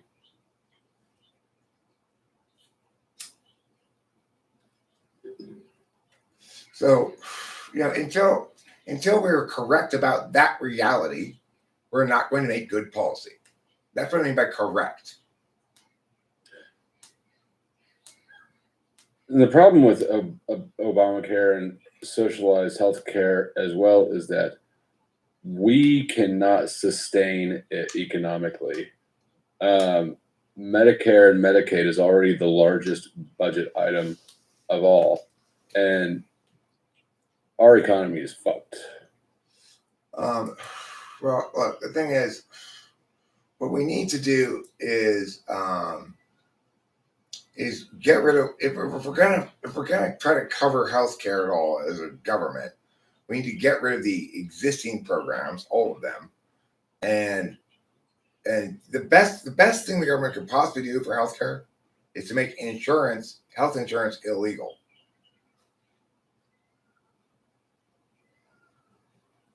Then all of a sudden, medical care would have to operate like every other business. It couldn't charge insurance company customers meow and regular people meow. Why is it that I went to the pharmacy yesterday to get my prescription and it was $32? Normally it's $100. Why was it $32? The pharmacy says, well, we have a coupon. Why do you have a coupon? Aren't I the one who's supposed to have a coupon? Why is it that when I go to the pharmacy, it's just like when I go to the gray market weed stores? You never know how much you're going to pay. Depends on your bud tender, what day the deal is and stuff. How is it that my prescription drugs are the same way? It's simmering, Jagger. You know, I've been not very productive lately. Not feeling particularly productive. I've been, I guess, more family focused too. My dad's having me do more shit and stuff like that. Like I had to set up this guy to come repair these tiles, and I rent a carpet cleaner, and you know, and set up the whole lunch thing with my mom and call the transport. I got to do all kinds of shit like that he used to do more of. He's trying to hand more of it over to me, which I'm happy to do. I you know, it's something he needs to do as he's getting older, and things, you know, like he'll get some spam email and freak out. He's been hacked. Like that, it's just an email. Just throw it away. Fix the hospital's perverse incentives, overcharge insurance, and perform unnecessary things on patients for money. Also, I don't have a solution for medication prices. I mean, the thing is, the solution to all of this is get rid of insurance. And then that would force people, you can't sell your product for more than people can afford to pay for it. You can if there are insurance companies, but you can't if there are real people you're dealing with. You can't charge $700 for a drug that people can get $200 and expect to sell any of it if you're selling to real people. Medicine's too standardized. If you removed the universality of it, then you'd have an actual free market where different doctors have different treatments, and the better ones would rise. Well, I mean, I personally, as far as the drug companies' control over drug patents for a certain number of years, I think it's fair the way it is currently, and I don't think that I don't think we should limit the number of years that a company can have exclusive patent on a new drug any further than we already have, which is cut down way underneath any other kind of thing that gets patented. I think that's only fair to the pharmaceutical companies. People always talk shit about Big Pharma, but Big Pharma saved Rachel's life. Yeah, but it killed way more people than that. I mean, look, when people die of drug overdoses that they're doing recreationally, that's not Big Pharma's fault. When people die of fentanyl. No, I'm not talking about that. Okay, Okay, good. I'm just wanting to clarify that we're agreeing on that. So what you're saying is there's been a lot of people prescribed a lot of drugs they probably don't really need, overprescription of drugs and stuff like that. I'm not going to dispute that fact. I think there's a tendency in psychology, especially, to diagnose every up and down in life as some kind of problem or disorder, and it's ridiculous. The problem with psychology prescribing drugs is that they're saying that there's a chemical imbalance, but they do no chemical tests. Like that in and of itself drives me up a fucking wall. I'm not saying they shouldn't be allowed to. I'm just saying that there's a huge inconsistency here that is right. So it's like I got prescribed ADHD medication by my general practitioner, who just talked to me for a little while, and I told him the right story, and I got my drugs.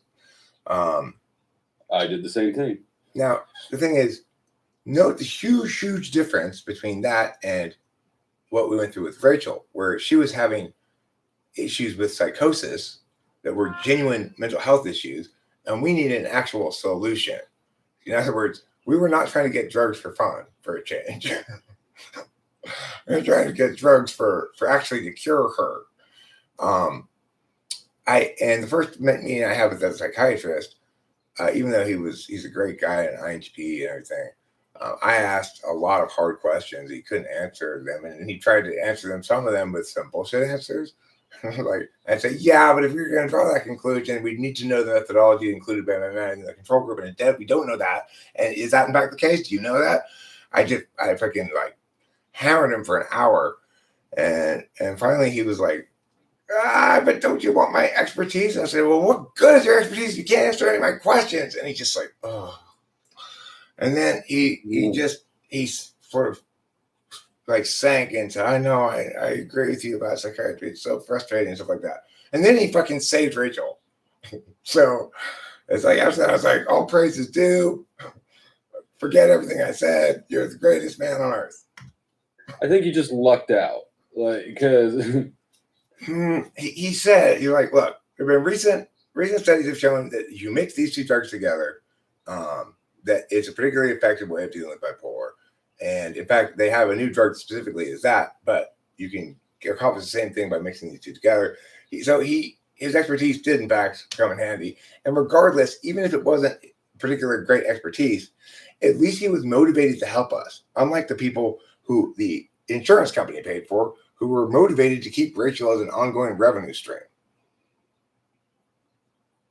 Right. And I mean, that really is the root of all the problems, is that there needs to be a way to compensate doctors who improve people's health.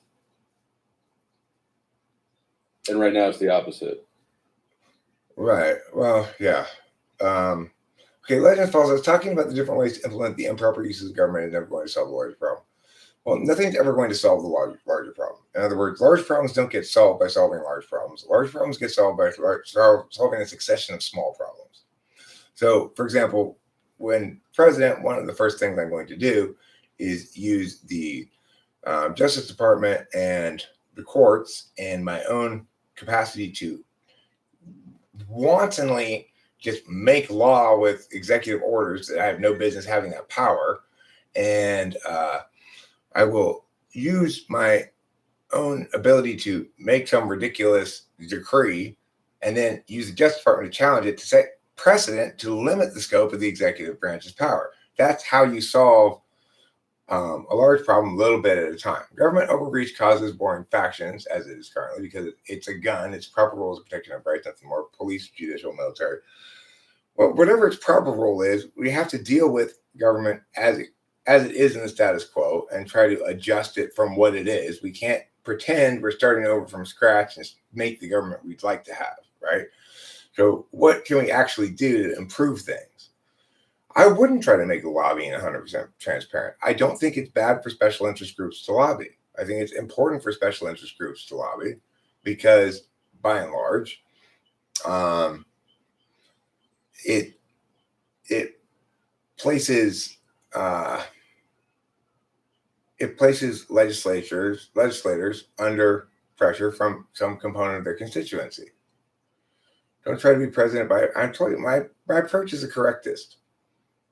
I'm going to be president because I'm the only true statesman running.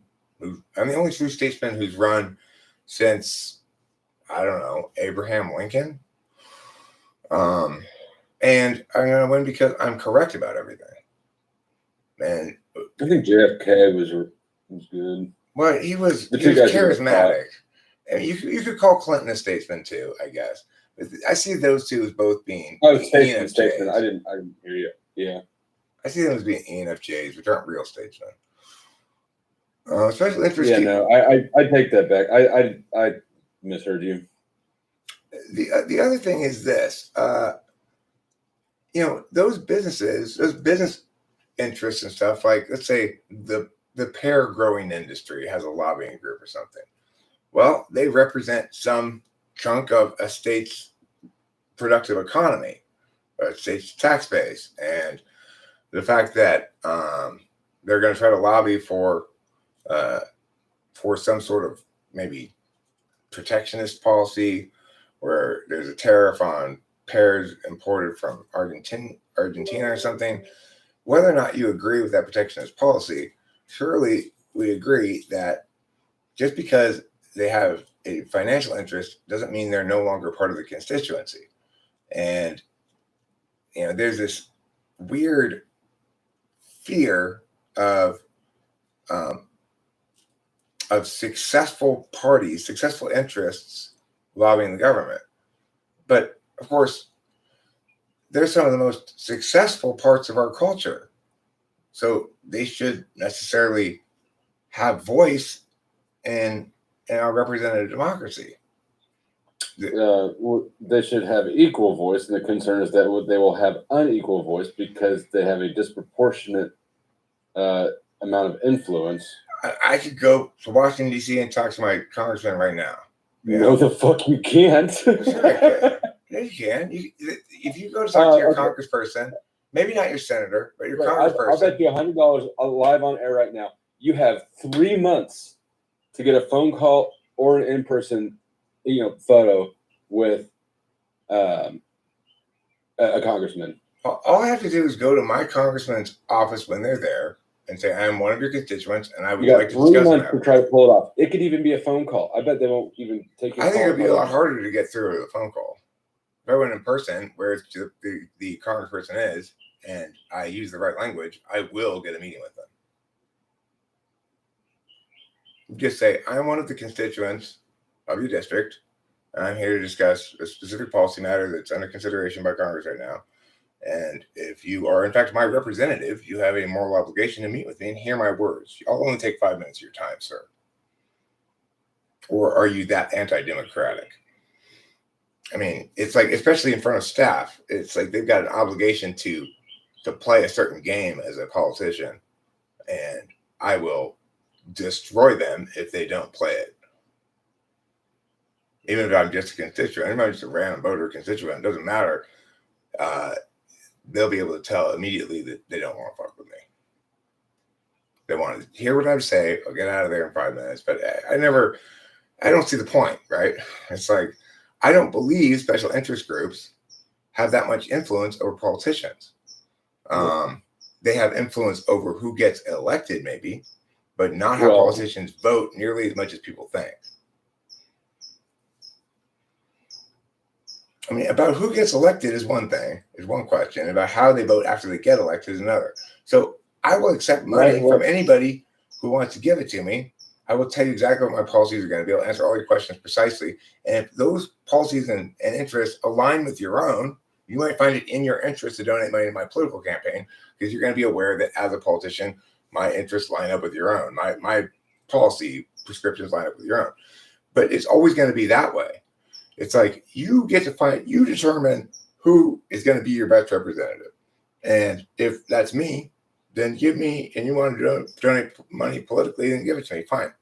You can count on me. Is that why all the biggest, like the top 10 donors for one candidate is always the same as the top 10 donors for the other candidate? I don't think that's the case. Usually. That's absolutely the case. And you can look at, what is it, Open Records or whatever. It's like 8 out of 10 of the biggest donors to blue are the same for red. Always. Well, I mean,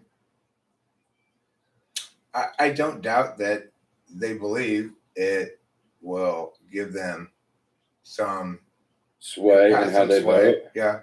Whether it actually ends up giving them sway is another matter. No, really. I mean, like, look. The winner of a campaign is the one who can campaign the most, right? And the most effectively, which is basically repetition, which is a function of donations. So the one with the most donations is going to win. Okay, but think about it this way. It could be this, though, Taylor. Let's say I've listened to 2 politicians. Each of them has talked about 3 things they're not going to do and 3 things they're going to do. And I like one of the things they're not going to do and one of the things they're going to do for each of the people. I might donate to each of them so that when it comes time that they actually are elected, I say, hey, remember you said you were going to prioritize number 2. And I want you to prioritize it. And in that regard, they're having sway over the person's priorities, but not over their policies or their politics at all, or how they vote, right? I mean, I'm pretty sure that before you donate millions of dollars to somebody, you have the discussion with them beforehand. Well, but what I'm saying is that discussion doesn't have to be quid pro quo. It can be, you go ahead and interview. If you're planning to donate millions of dollars to some candidate, interview me. I will tell you the exact truth. I will not try to shade my answer to get your money. If you That's why you'll never be a politician. Okay, well, I disagree with you. I disagree. I think people are, you're done with it. You're sick of it. Don't you think other people are too? Sick of what? The bullshit. All the bullshit. Yeah, I'm sick of the bullshit, but I'm not saying it doesn't exist. I'm not either. I'm saying that just because. And I'm not saying it's not. I mean, as things are the way they are, you have to play bullshit or you're not going to get in. Well, it's Paul. You would have to wonder why so much private money goes into politics at all if it's not quid pro quo. You'd have to wonder why so much money goes into NPR at all. Well, the answer is people like to feel idealistic. Because it's propaganda. No, well, listen. When I make a pitch, let me just say this: when I make a pitch for people's political donation, which I eventually will do, but I haven't begun doing yet. When I do, my pitch will be simply this: I'm saying, here's our final last appeal to our American idealism, to our shared sense of citizen democracy. So far, you probably have lost in the last couple of decades all faith in the system as it is established. I'm going to ask you to be idealistic, believe in the faith in the system one last time, and have enough faith to donate your political dollars to me. Because I guarantee you're going to get truth, justice, and the American way across the board, plus the most competent candidate who's ever run for president. You are so naive for an adult. Well, Taylor, I'm not. You call it naive. I call it optimistic, and also better than the alternative. In other words, The alternative is to either give up hope entirely and just become apathetic, or become angry, right? Well, it is the alternative, because if you're gonna disregard the way the game's played I'm not and play disregarding the game it. the way that you want to play it, Taylor, then you're gonna lose the game. I'm So you talking, might as well- Taylor, listen. I'm saying traditionally the game probably has been played much as you're saying. I'm saying I'm hopeful that we can change that. We know you're hopeful, but you can't change it by being like. Well, this no, you can't change it because you don't believe. But I can. And I don't need you to believe that I'll be successful. I just need you to believe that I believe I can, because at least then you're on the side of justice and truth. Even if you think I'm going to fail, it's you're like Peter Pan. It's That's better than supporting the bad guys. You know.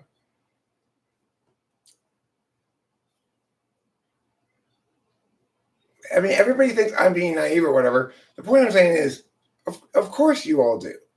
You know, the person who is actually going to successfully run for president, even if they don't win the election, but make a serious effort at it, has got to be immune to this kind of negativity. You could tell everybody in the world, practically everybody in the country, practically 100,000 reasons why they will fail at whatever they're attempting to do. The bigger the ambition, the more possible reasons you can come up with to say why they're going to fail. I do need to get some people to believe first, sure. That's why I'm not moving. Don't try to act like I'm just a poo-poo naysayer because you have a big dream. I'm specifically naysaying your specific approach. Right. You have I agree with you that in the past, that my approach has not worked in the past, but I would also point out that it's not been done in the past. You don't think it's been done? I bet it has been done. No, there's never been a politician like that. And people who run on your idealistic never been a politician. They don't even make the fucking local school board. There's never been a politician like me. I'm the most qualified candidate America's ever seen. So, I mean, the thing is, I understand what Sky is saying. Yeah, I need to get enough people to believe a certain amount first, which is why I'm sort of in simmer mode on hiatus back burner for the moment, because I need to raise my number of subscribers. It seems so plausible, and yet Smitty, this is not Addy certainty. This has been something I've been talking about for like 4 or 5 years now. I wanted to run in 2020. I launched a campaign, cited and everything like that. It's definitely going to happen. The thing that cut short my 2020 campaign ambitions was my mom. Got to mention my dad needed help increasingly with my mom, and I knew I had some family responsibilities I had to take care of. But many Werbinge and Jagermans, and the thing is, I've been doing amphetamines for a long time now, and I recognize what you're talking about as a possibility, but I don't.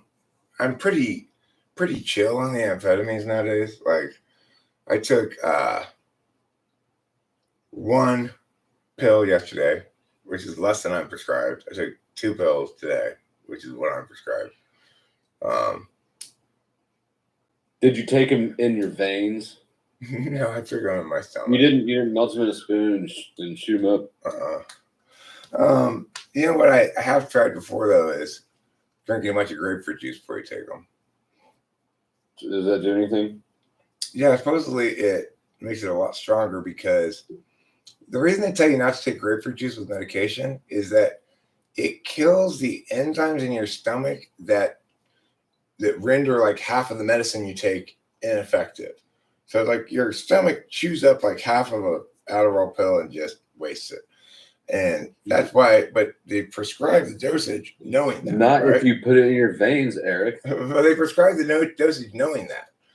But if you drink a bunch of grapefruit juice, it kills those enzymes, and then you take the pill and you get all of the impacts of it. Your stomach acid doesn't destroy some of it. I frequently drink a lot of grapefruit juice. It's so delicious. That's why. It's so good. But I don't really take pills anymore, so. Yeah. Well, the other way to accomplish the same outcome is to boof it. If you stick a pill up your butt, the other thing Smitty Werbin Jaeger mentioned is I've had an equivalent thing before, which is I started coaching debate after being a regular teacher for a while. I finally fell into a debate coaching position. I had done debate in high school. And we kept winning. And for a long time, I assumed it was just a fluke. It was just whatever. And then I thought, well, I guess maybe it's just I don't have very much competition around here or something. That's why my kids are so much more well prepared and their cases are so much better. But then my kids went on to win national championships. I would have said, no, that's not going to happen. Blah, blah, blah, blah. It's a pipe dream. Too much competition. Too many other great coaches out there. You can't possibly be better than all of them. Blah, blah, blah. And yet, I ended up being the director of what was definitely number one or number two, top three schools in the country in terms of middle school programs for 4 or 5 years running. We got multiple schools of excellence. It's like I wouldn't have thought it either, but now I realize, okay, I guess I just am better than they are, and I was right. And occasionally I encounter a coach where I go, oh, he's my equal. I am impressed with their casework and stuff. But that's just how it was, By and large, my cases were better. My kids understood better. I understood better. I understood the arguments better. I understood how to argue them better. And so I was also better at instructing the kids.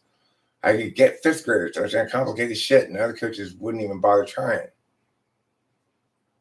So why is that the case? I don't know why. I wouldn't. It's not statistically likely, obviously. It took me a long time. I used to think all the time that when people, it's because you're also a kid, and you guys speak the same naive language. Who's you guys? I don't know who the you guys is here. You and the kid, you and your students. Oh yeah, me and my students. Yeah, okay, fine, yeah. The thing is, the mistake you're making is that the requirements of debate are surely what you're advocating, namely well-presented correctness. But in politics, the game is so different that you can't say it's analogous. Well, what I'm saying is analogous is the arguments that one would make prior to me actually coaching multiple national champions, right? So prior to me actually successfully doing that, you would have made the same arguments as you're making now regarding the presidency, which is, you don't understand. It's not just all about the arguments, Eric. It's about, you got to be able to coach them for lay judges. You got to be able to coach them for flow judges. You got to be able to appeal to Jenny's mom as much as to the lawyer from down to the law firm who's there judging. And it's a lot harder than you think. There's a lot more backroom politics. Blah, blah, blah, blah, blah. You'd say all those things. And it's just so statistically unlikely. Eric, you're not that special. There's a lot more smarter coaches than you in the country, right? You'd say those same things. So it is a good analogy. My point is, it's easy to shit on something that somebody says they're going to accomplish before they accomplish it. I respect that. I understand it. A better analogy for why you won't be president would be that, like saying, I'm going to go be the best debate coach by throwing rocks at the other side. Anytime somebody starts to talk, I'm going to throw a rock at their face, and I'll win debate that way. Well, I did have the idea one time of having the kids run a case that the judge had to vote for the app because they were wearing my sexy hat. And did that help? It was a clear cry for attention, and the next failure to mention anything about it caused them to lose the round. We never actually ran the case. I never fit into making it, but the thing is, Sky here says you have shown every quality regardless of context of being necessary for debate without the TE efficacy you need for getting into the politics game. Well, I agree with you. I agree with you that I have not demonstrated the TE efficacy in ways that anybody around here would see. So there's actually quite a lot of TE involved in being the director of a big debate program. But I respect the fact that you have no reason to respect my TE. I'm not giving you. I respect your TE, Eric. It's a very nice TE. Thanks, Taylor. I've always admired your TE as well. Maybe sometimes we could sword fight with our TEs. If it fits into our schedules. Okay.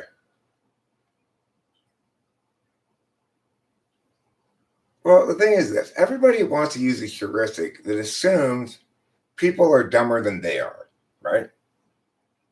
People are fucking dumber than I am. And you.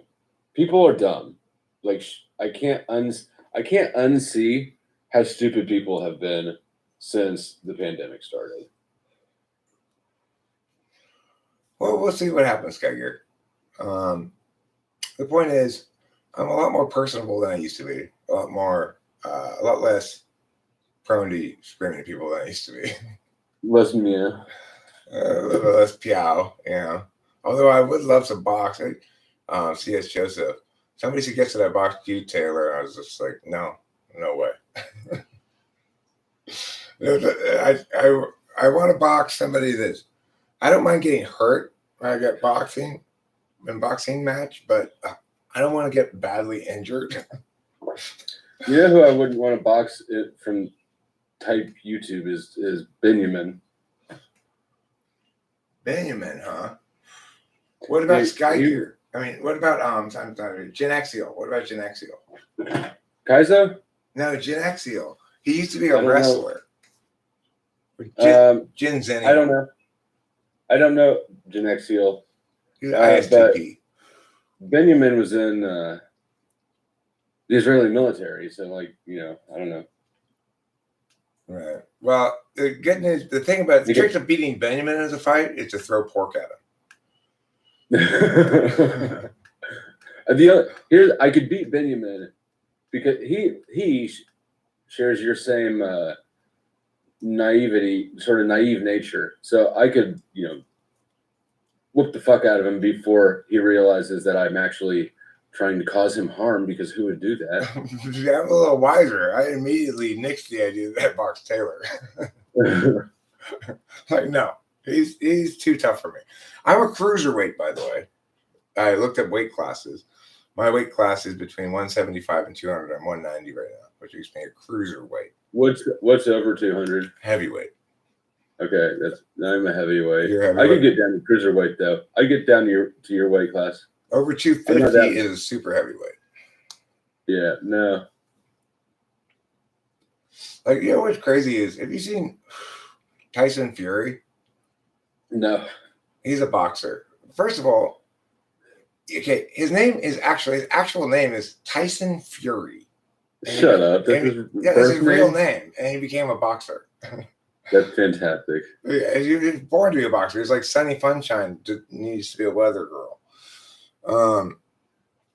But he's so big. He's a big, tall guy, and he looks kind of flabby. But I saw this footage of a sparring partner, him going like this. Tyson Fury standing there with his arms like this, and a sparring partner just punching him in the stomach over and over and over again.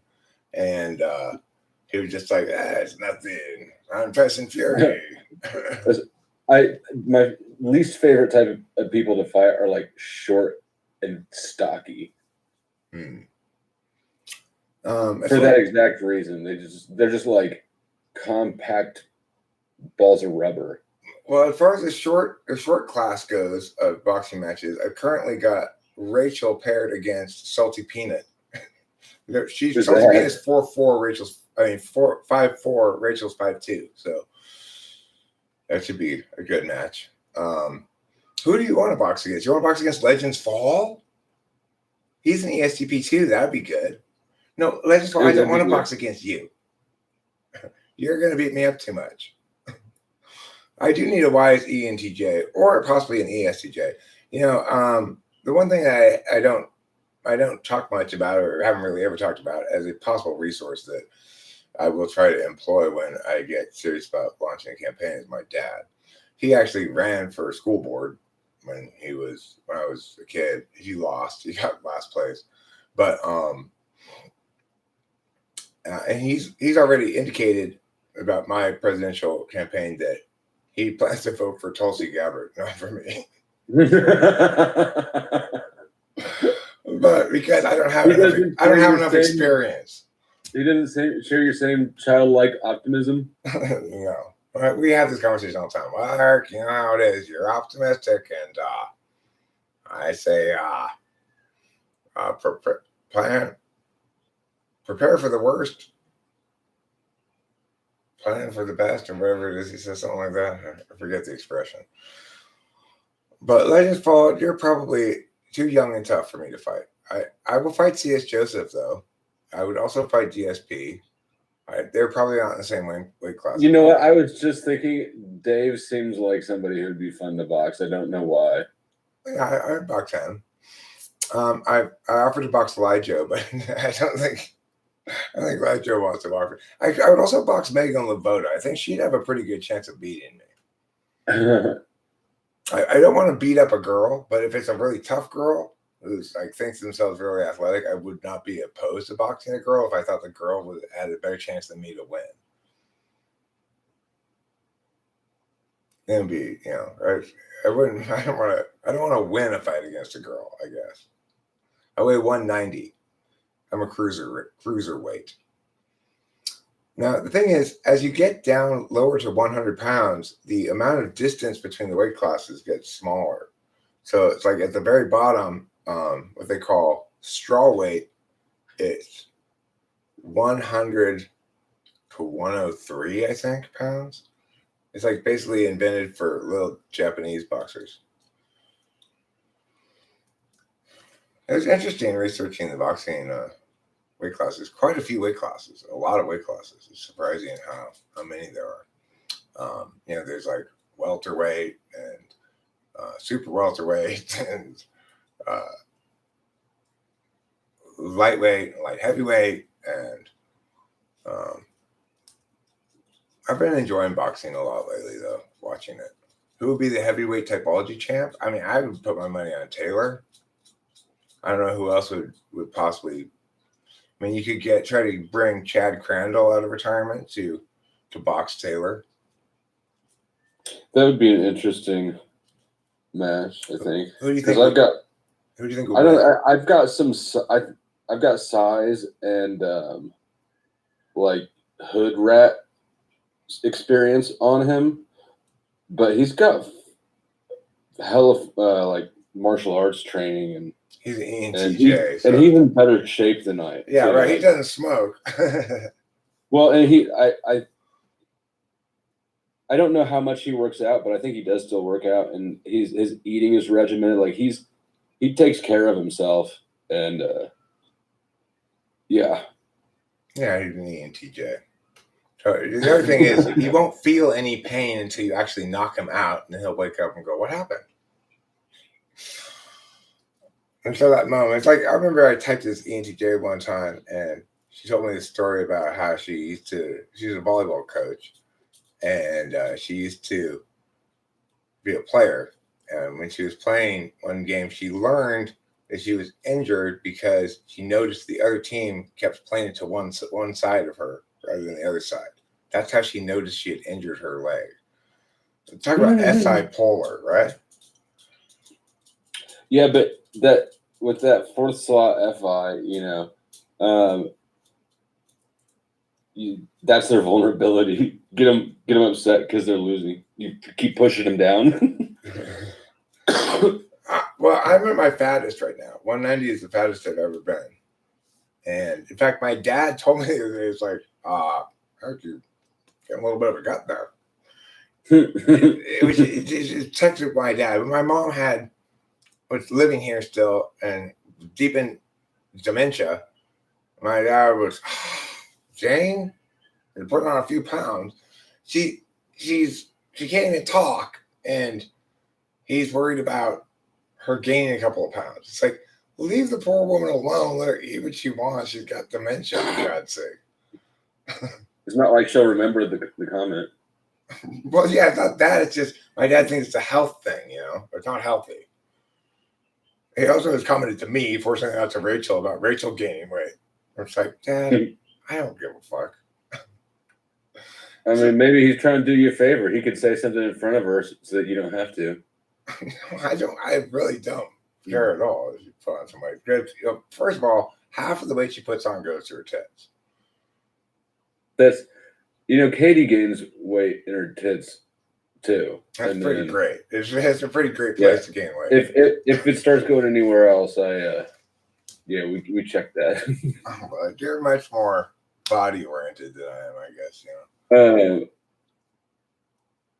Yeah, probably. Yeah, you probably want fitness. I just want same pagery.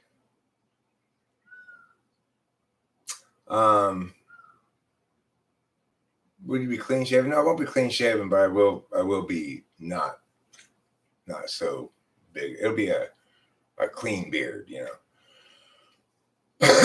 You were 300, now you're 175. You cut a lot of weight to make this cruiserweight fight. I'm impressed. You must have really sweat a lot. You come in through. Tomorrow's the weigh-in for my cruiserweight fight. Except I'm 125 pounds overweight. I'm gonna need to cut. I'm gonna need to cut some weight. Eric, not gonna lie to you. I know it's gonna be tough, but the hat's got to go for the campaign picks. I think you're gonna see me in a variety of hats and not hats.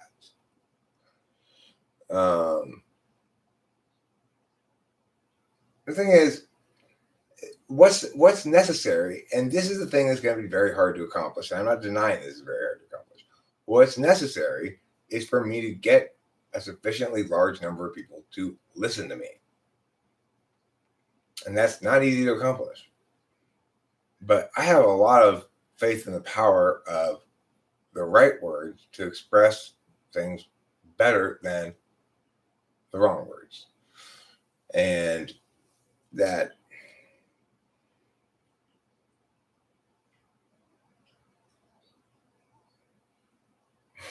needs to be paired with an elaborately engraved revolver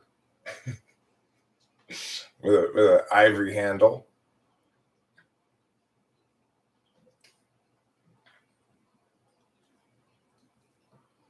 It never made me look like a bad guy, I think. Only the bad guys have fancily engraved revolvers. They're dandies who don't respect others, and then they get killed by the tall, silent guy who comes in with a regular revolver. Use charity as a means, get big in such an organization, use it as a springboard. I mean, I'm not going to do that, but that's a fine notion. Your first GOP litmus test was for the primary. Was 2020 rigged? No. Of course not. For all the reasons I've already articulated. Whether or not Trump was a preferable choice, or whether or not we like Trump or think we would have preferred him, the fact is, a huge percentage of the country absolutely despises the man. Hold on. You think that Joe Biden got the most votes of any president ever in history?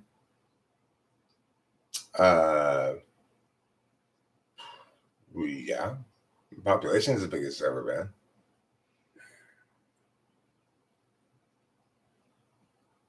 I mean, the thing is, the amount of vitriol against Trump was so great that you either despised Trump or you loved him,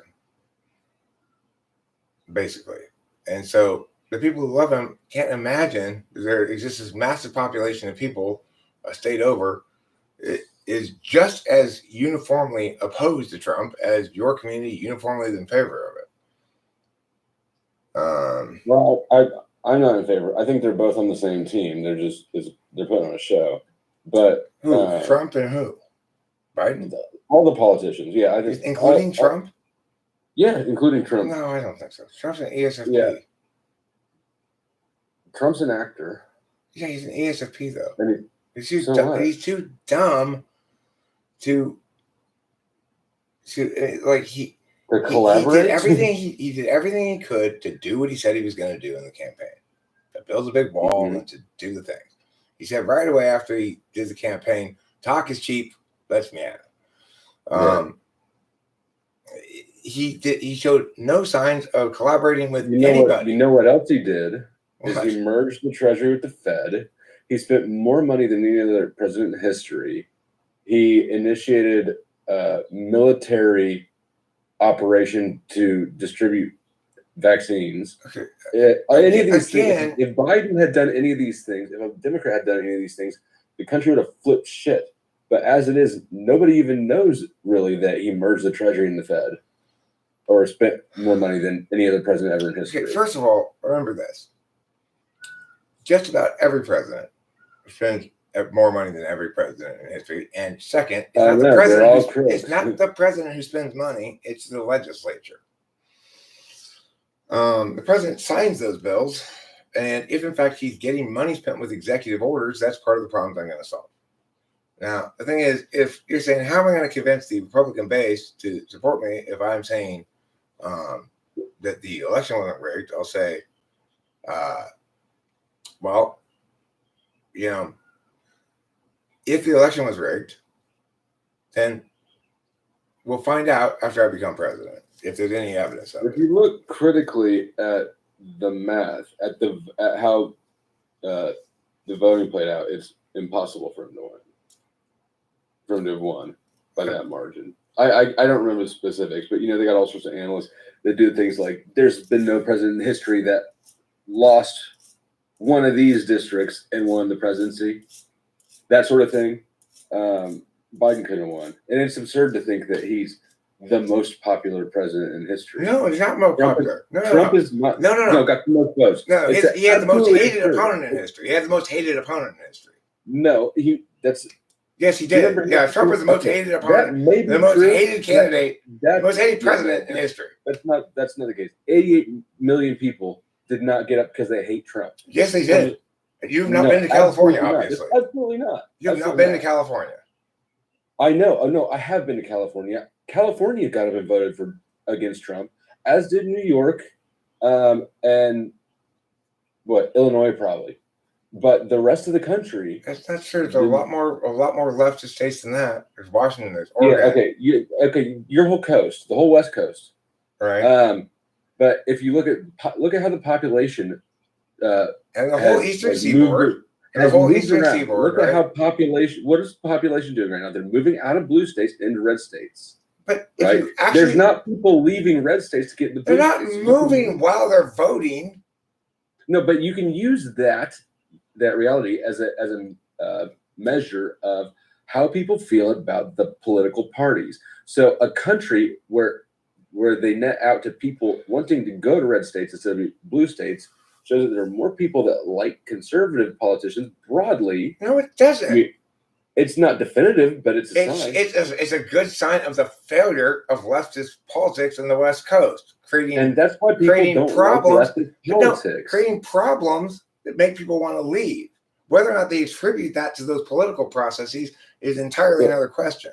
I'm not saying that people didn't vote for Biden because they hate Trump. Clearly, people did, because I've not heard anybody actually like Biden. Nobody likes Biden. No, nobody thought Biden was a good candidate. I agree with you. I think that people hated Trump so much that more people turned out to vote for a candidate that they also don't like. No, it's absurd. Okay, but Taylor, let's go back to your point about people leaving California. I want to paint you a picture of a person. She's an actress. She's rich. She's left. She's voting. She's putting a lot of political money into the political system locally to get the laws passed to provide more housing services for homeless people. And then a year or two later, a few years later, I don't know, in 2020, she goes, God, the homeless problem here is so bad. I'm leaving the state. This is what happens. They didn't listen to me. They didn't provide enough homeless services. And rather than recognizing the fact that the homeless services and the way that plays out with the federal, with essentially a federal mandate from the Supreme Court to to provide housing or allow vagrants to occupy public spaces. Because of that, right? That's why there's this massive homeless problem. But she's not going to think that. She's not going to go, it was a failure of my politics that makes me leave the state. She's going to think it was a failure of this state to do even more of my stupid ideas. That's what she's going to think. Is that implausible? It's not impossible. It's not impossible. It's not It is implausible. implausible. It is implausible because you don't think that this rich actress, when she has this great idea and then she sees the changes happen, you don't think that she doesn't have the presence of mind. She's so stupid that at no point did she ask why. I think her answer to the question why is because the government's not providing enough housing for them.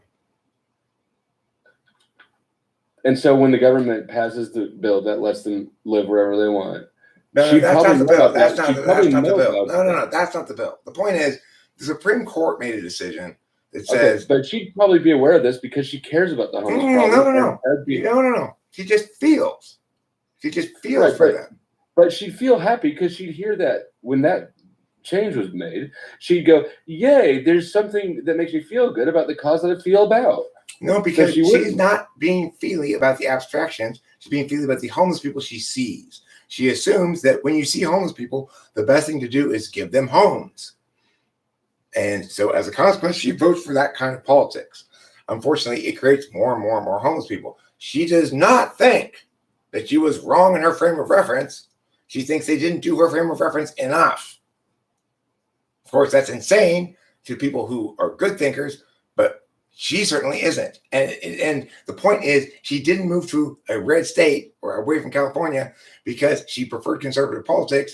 She moved to a red state because she's immune to cognitive dissonance. Okay, but right now, like in the recent past, people aren't moving because of cognitive dissonance about homelessness. They're immune to it, I've said. They're moving because they want to go to a state where their freedom and rights are respected, where they can make their own decisions. They're moving because they want to get out of a state where everything's all fucked up.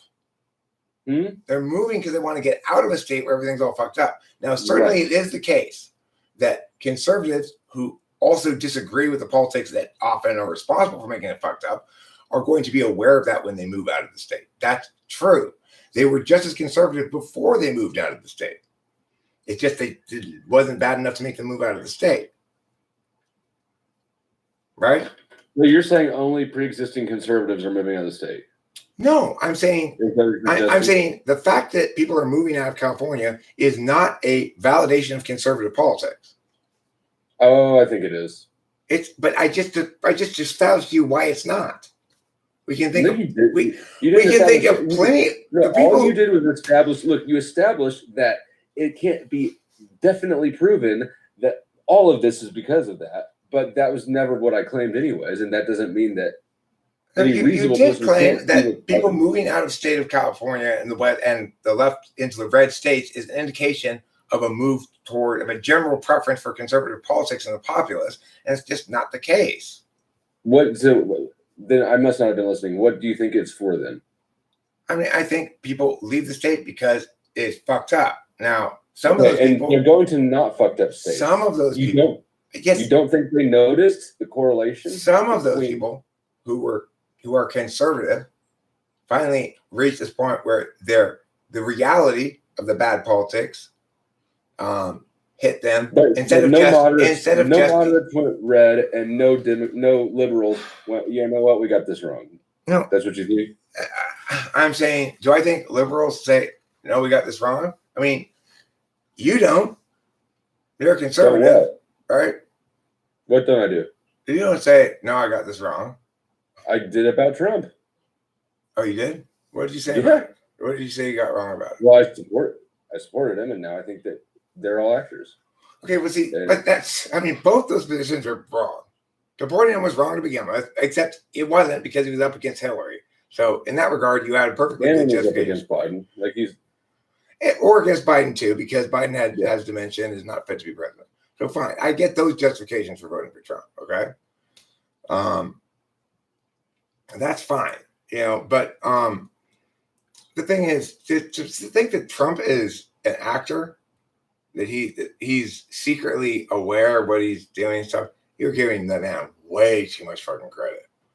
Way too much. It takes less credit. It takes a much less competent person to be part of a performance than it does to actually run and win the presidency on your own. I'm giving him how less did credit. Trump run? How did Trump actually win the Republican nomination? Forget it. We know how he won the presidency. He was up against Hillary Clinton, who, before Trump had a chance to actually be in office, was the Trump of the left. You know, everybody who wasn't just deeply embedded in the left hated her for good cause. So the thing is, it makes sense that Trump would win, even though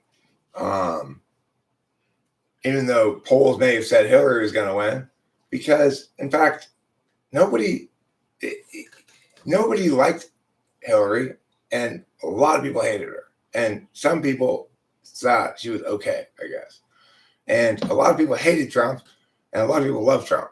So what scenario are you going to get there? Well, obviously Trump's going to win that scenario. But if you talk about the Biden situation, nobody hated Biden. Everybody thought he was incompetent, maybe. But tons of people hated Biden. No, there's nothing to hate about it. He's a creepy pedophile. Okay, well, I mean, at that point, it's like, that's not a meaningful attack on him. Okay, I don't know what behavior you're referring to of his in the past with kids or whatever. You haven't seen. I don't know. You need to do some research or something. Get curious about things. Okay, but the thing is, Taylor, there's so many. The point is this: Biden legitimately and objectively did not elicit as much of a strong negative response as either Hillary or Trump from people in general. I think that's probably not true of the general population, although it is portrayed that way in the media for sure. The media didn't have any reaction.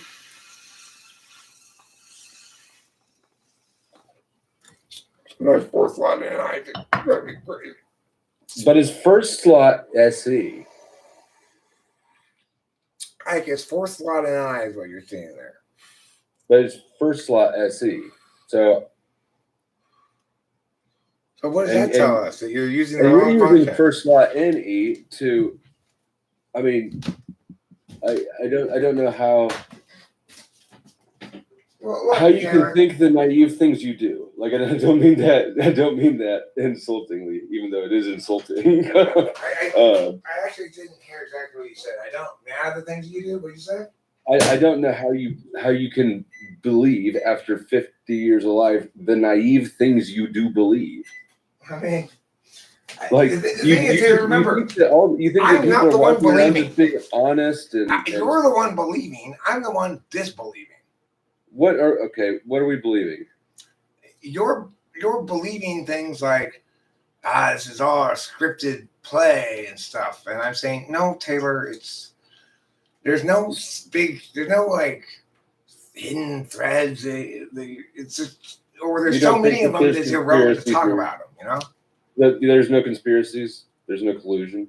No, there is, but the thing you're not getting is that there's no monoliths, right? It's like there are multiple interest groups and power wells, each competing against each other, and individuals. None of them have exactly the same interests. You can go into like an organization, and there's some things that are not stated rules, and nobody's enforcing it, but you just know by the culture of the organization that this is a yes and that's a no. Sure. Okay. Politics is not such an organization. I would absolutely beg to differ. I mean, you'd agree with me regarding school board elections, right? What about it? That those are aren't rigged? Yeah. I mean, the closer you get to DC, the more fucked up it gets. But yeah, I think that your local elections are legitimately what they portray themselves as. What about state elections? I think you start getting medley then. Okay, so when I said it's scripted, that may have been a little bit of a strong inflection. How about this? They're cooperating.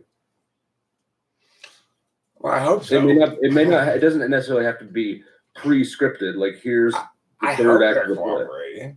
They're supposed to, aren't they? I mean, the thing is, we would hope our legislatures would do some cooperation with each other. And so, yeah, fighting. Just politics, right? It's like if you vote for my bill, I'll vote for yours. It's how Ted Cruz gets up and makes big speeches, being outraged about this or that, and that's all fake. I think that's all fake. Well, yeah, I mean that's part of the Republicans, plan to get him prepared to run for the president or something like that, right? And right, so their presentation is fake. In status quo, I agree. The way that people are attempting to have successfully made presidents is a toxic way to engage in civil discourse, and I'd like to change that. So their public presentation reflects what they think will be the most strategically advantageous to them. Do you agree? Yeah, absolutely. Their behavior and decision making as a politician reflects what will be most advantageous to them in that context. No, I wasn't saying that. I was saying that what they say in the campaign trail is a campaigning politician and a sitting politician have two very different groups of people to appease. I agree with you. So that necessarily creates a split between their actions and their presentation to the public. Well, the sitting legislator needs to a certain extent, appease, or can choose to anyway, appease their party. So they may differ with their party because their party's going to put pressure on them to vote with the party. And whereas the running legislator, the person running for legislature is has to appeal to the constituency in general. The thing is, if you look at what's happening in California right now, there's a big recall movement. We've got to stop using California as a reference. But just listen, it's not a good one. It's not a good reference. There's a recall movement for Newsom, and there's a candidate who's running against to replace him called John Cox. I like that guy's ads, and it doesn't say a whole hell of a lot, but he comes across as like genuinely concerned or something. So the thing is, he's messaging well from a campaigning perspective, because he's not really talking about any specific policies, just that he's going to clean up this mess that Newsom's made. He shows pictures of homeless encampments and says, what has become of California, and blah, blah, blah, blah. Right? It's still in the process. I don't know if he was formally recalled or not yet. I'm not sure. But he is, I think. Oh, he has been formally recalled? Okay. I believe so. But yeah. Last I knew, they were like really close to it. So that's why John Cox started running those ads then, I guess. It's because the replacement election is coming up.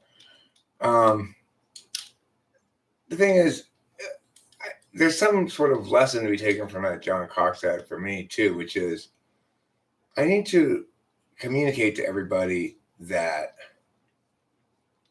I feel you about being frustrated by how fucked up shit is. So that's one thing I need to communicate. And it's something that should be nonpartisan, because the partisan part is who's to blame for it being fucked up. There's no doubt that the massive homeless encampments in Los Angeles are fucked up. It's a problem, right? Now, we should all agree on that. There should be no disputing that. We can then argue all we want about who's to blame for the problem, but that's a waste of time.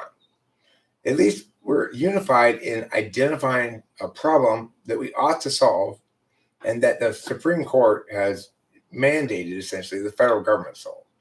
So now that we've agreed on a problem, here's the solution I have. And I present my notion of homeless town, where you have And you say, well, why would you want to make even more things for the federal government to do? I don't want to, but the Supreme Court made that necessary when they ruled what they ruled. When they ruled that you can't displace homeless people from public property unless you have a place to displace them to, they put the burden on municipalities to provide services that only attract more homeless people, ignoring the fact that municipalities have geographical advantages and disadvantages regarding the homelessness problem.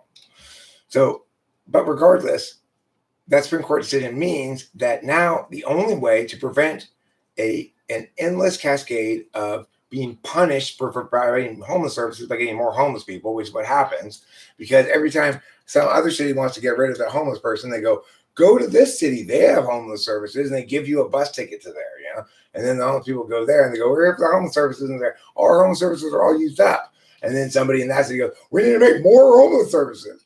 It's like, okay, that's going to always happen unless the federal government centralizes it.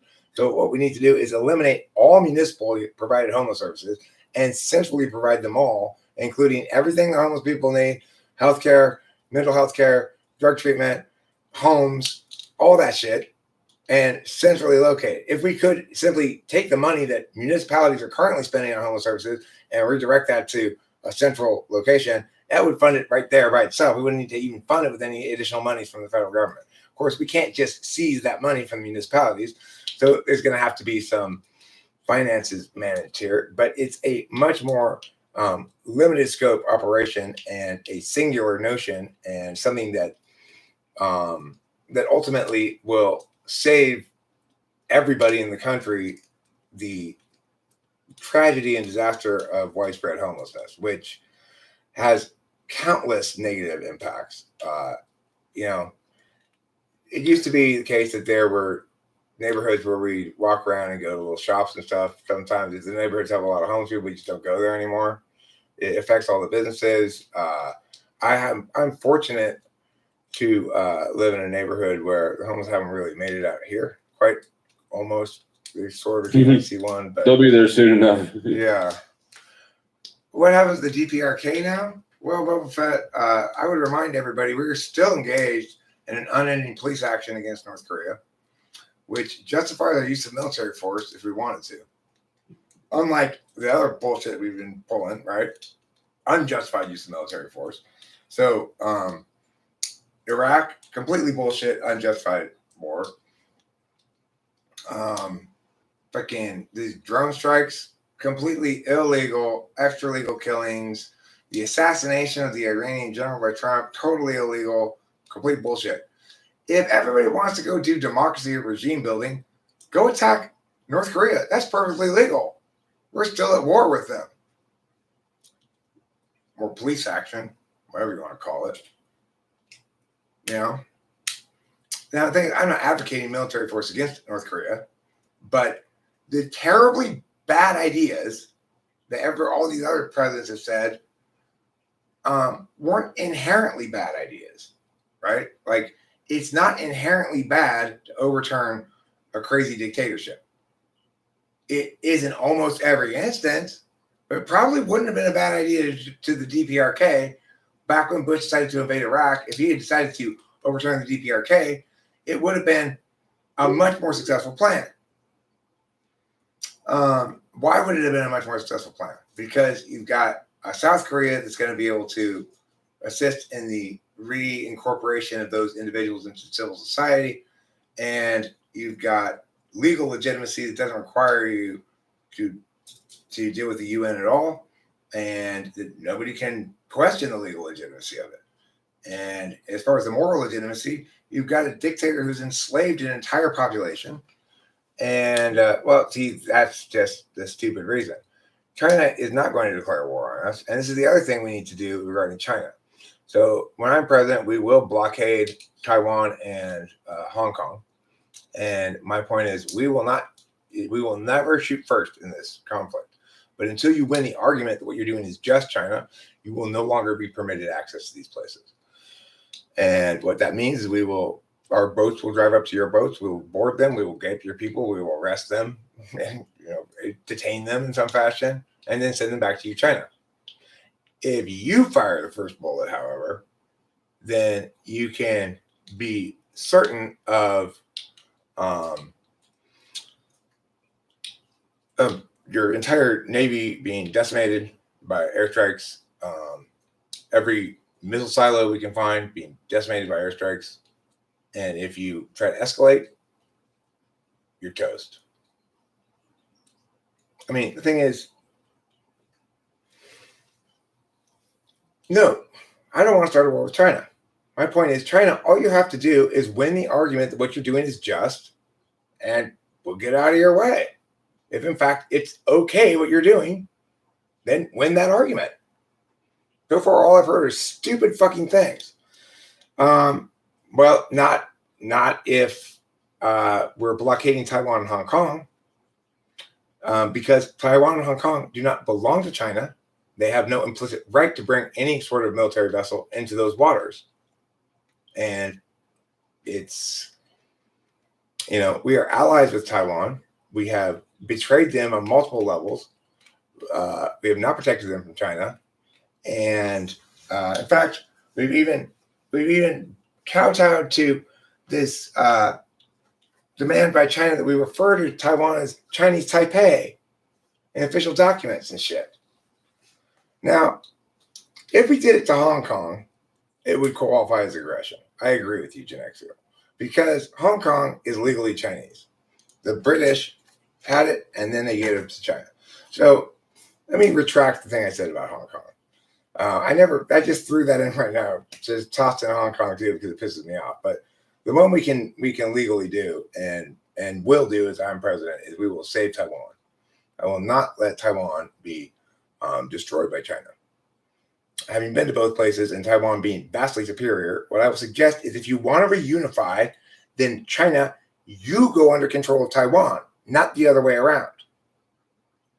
That's the most legally legitimate way since of what happened in the UN in the 70s with Taiwan and China. It used to be that Taiwan was the only voter for China. Now the PRC is the only voter for China. And neither party still acknowledges the existence of the other formally.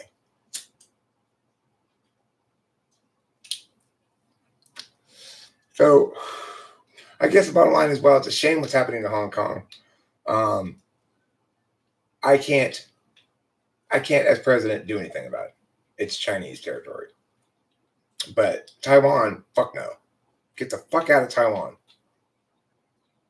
Get the fuck out of India. Get the fuck out of Taiwan. So you can do something about Taiwan. It's not U.S. territory. But it's not Chinese territory either. So I know. They don't have any right to bring military vessels into Taiwanese territorial waters. I mean, we'll have to get cooperation from the Taiwanese government, obviously. And that means there's a time urgency here because China's in the process of taking over that institution. But if we have the cooperation of the legitimate Taiwanese government, then obviously we are legally correct and China is not.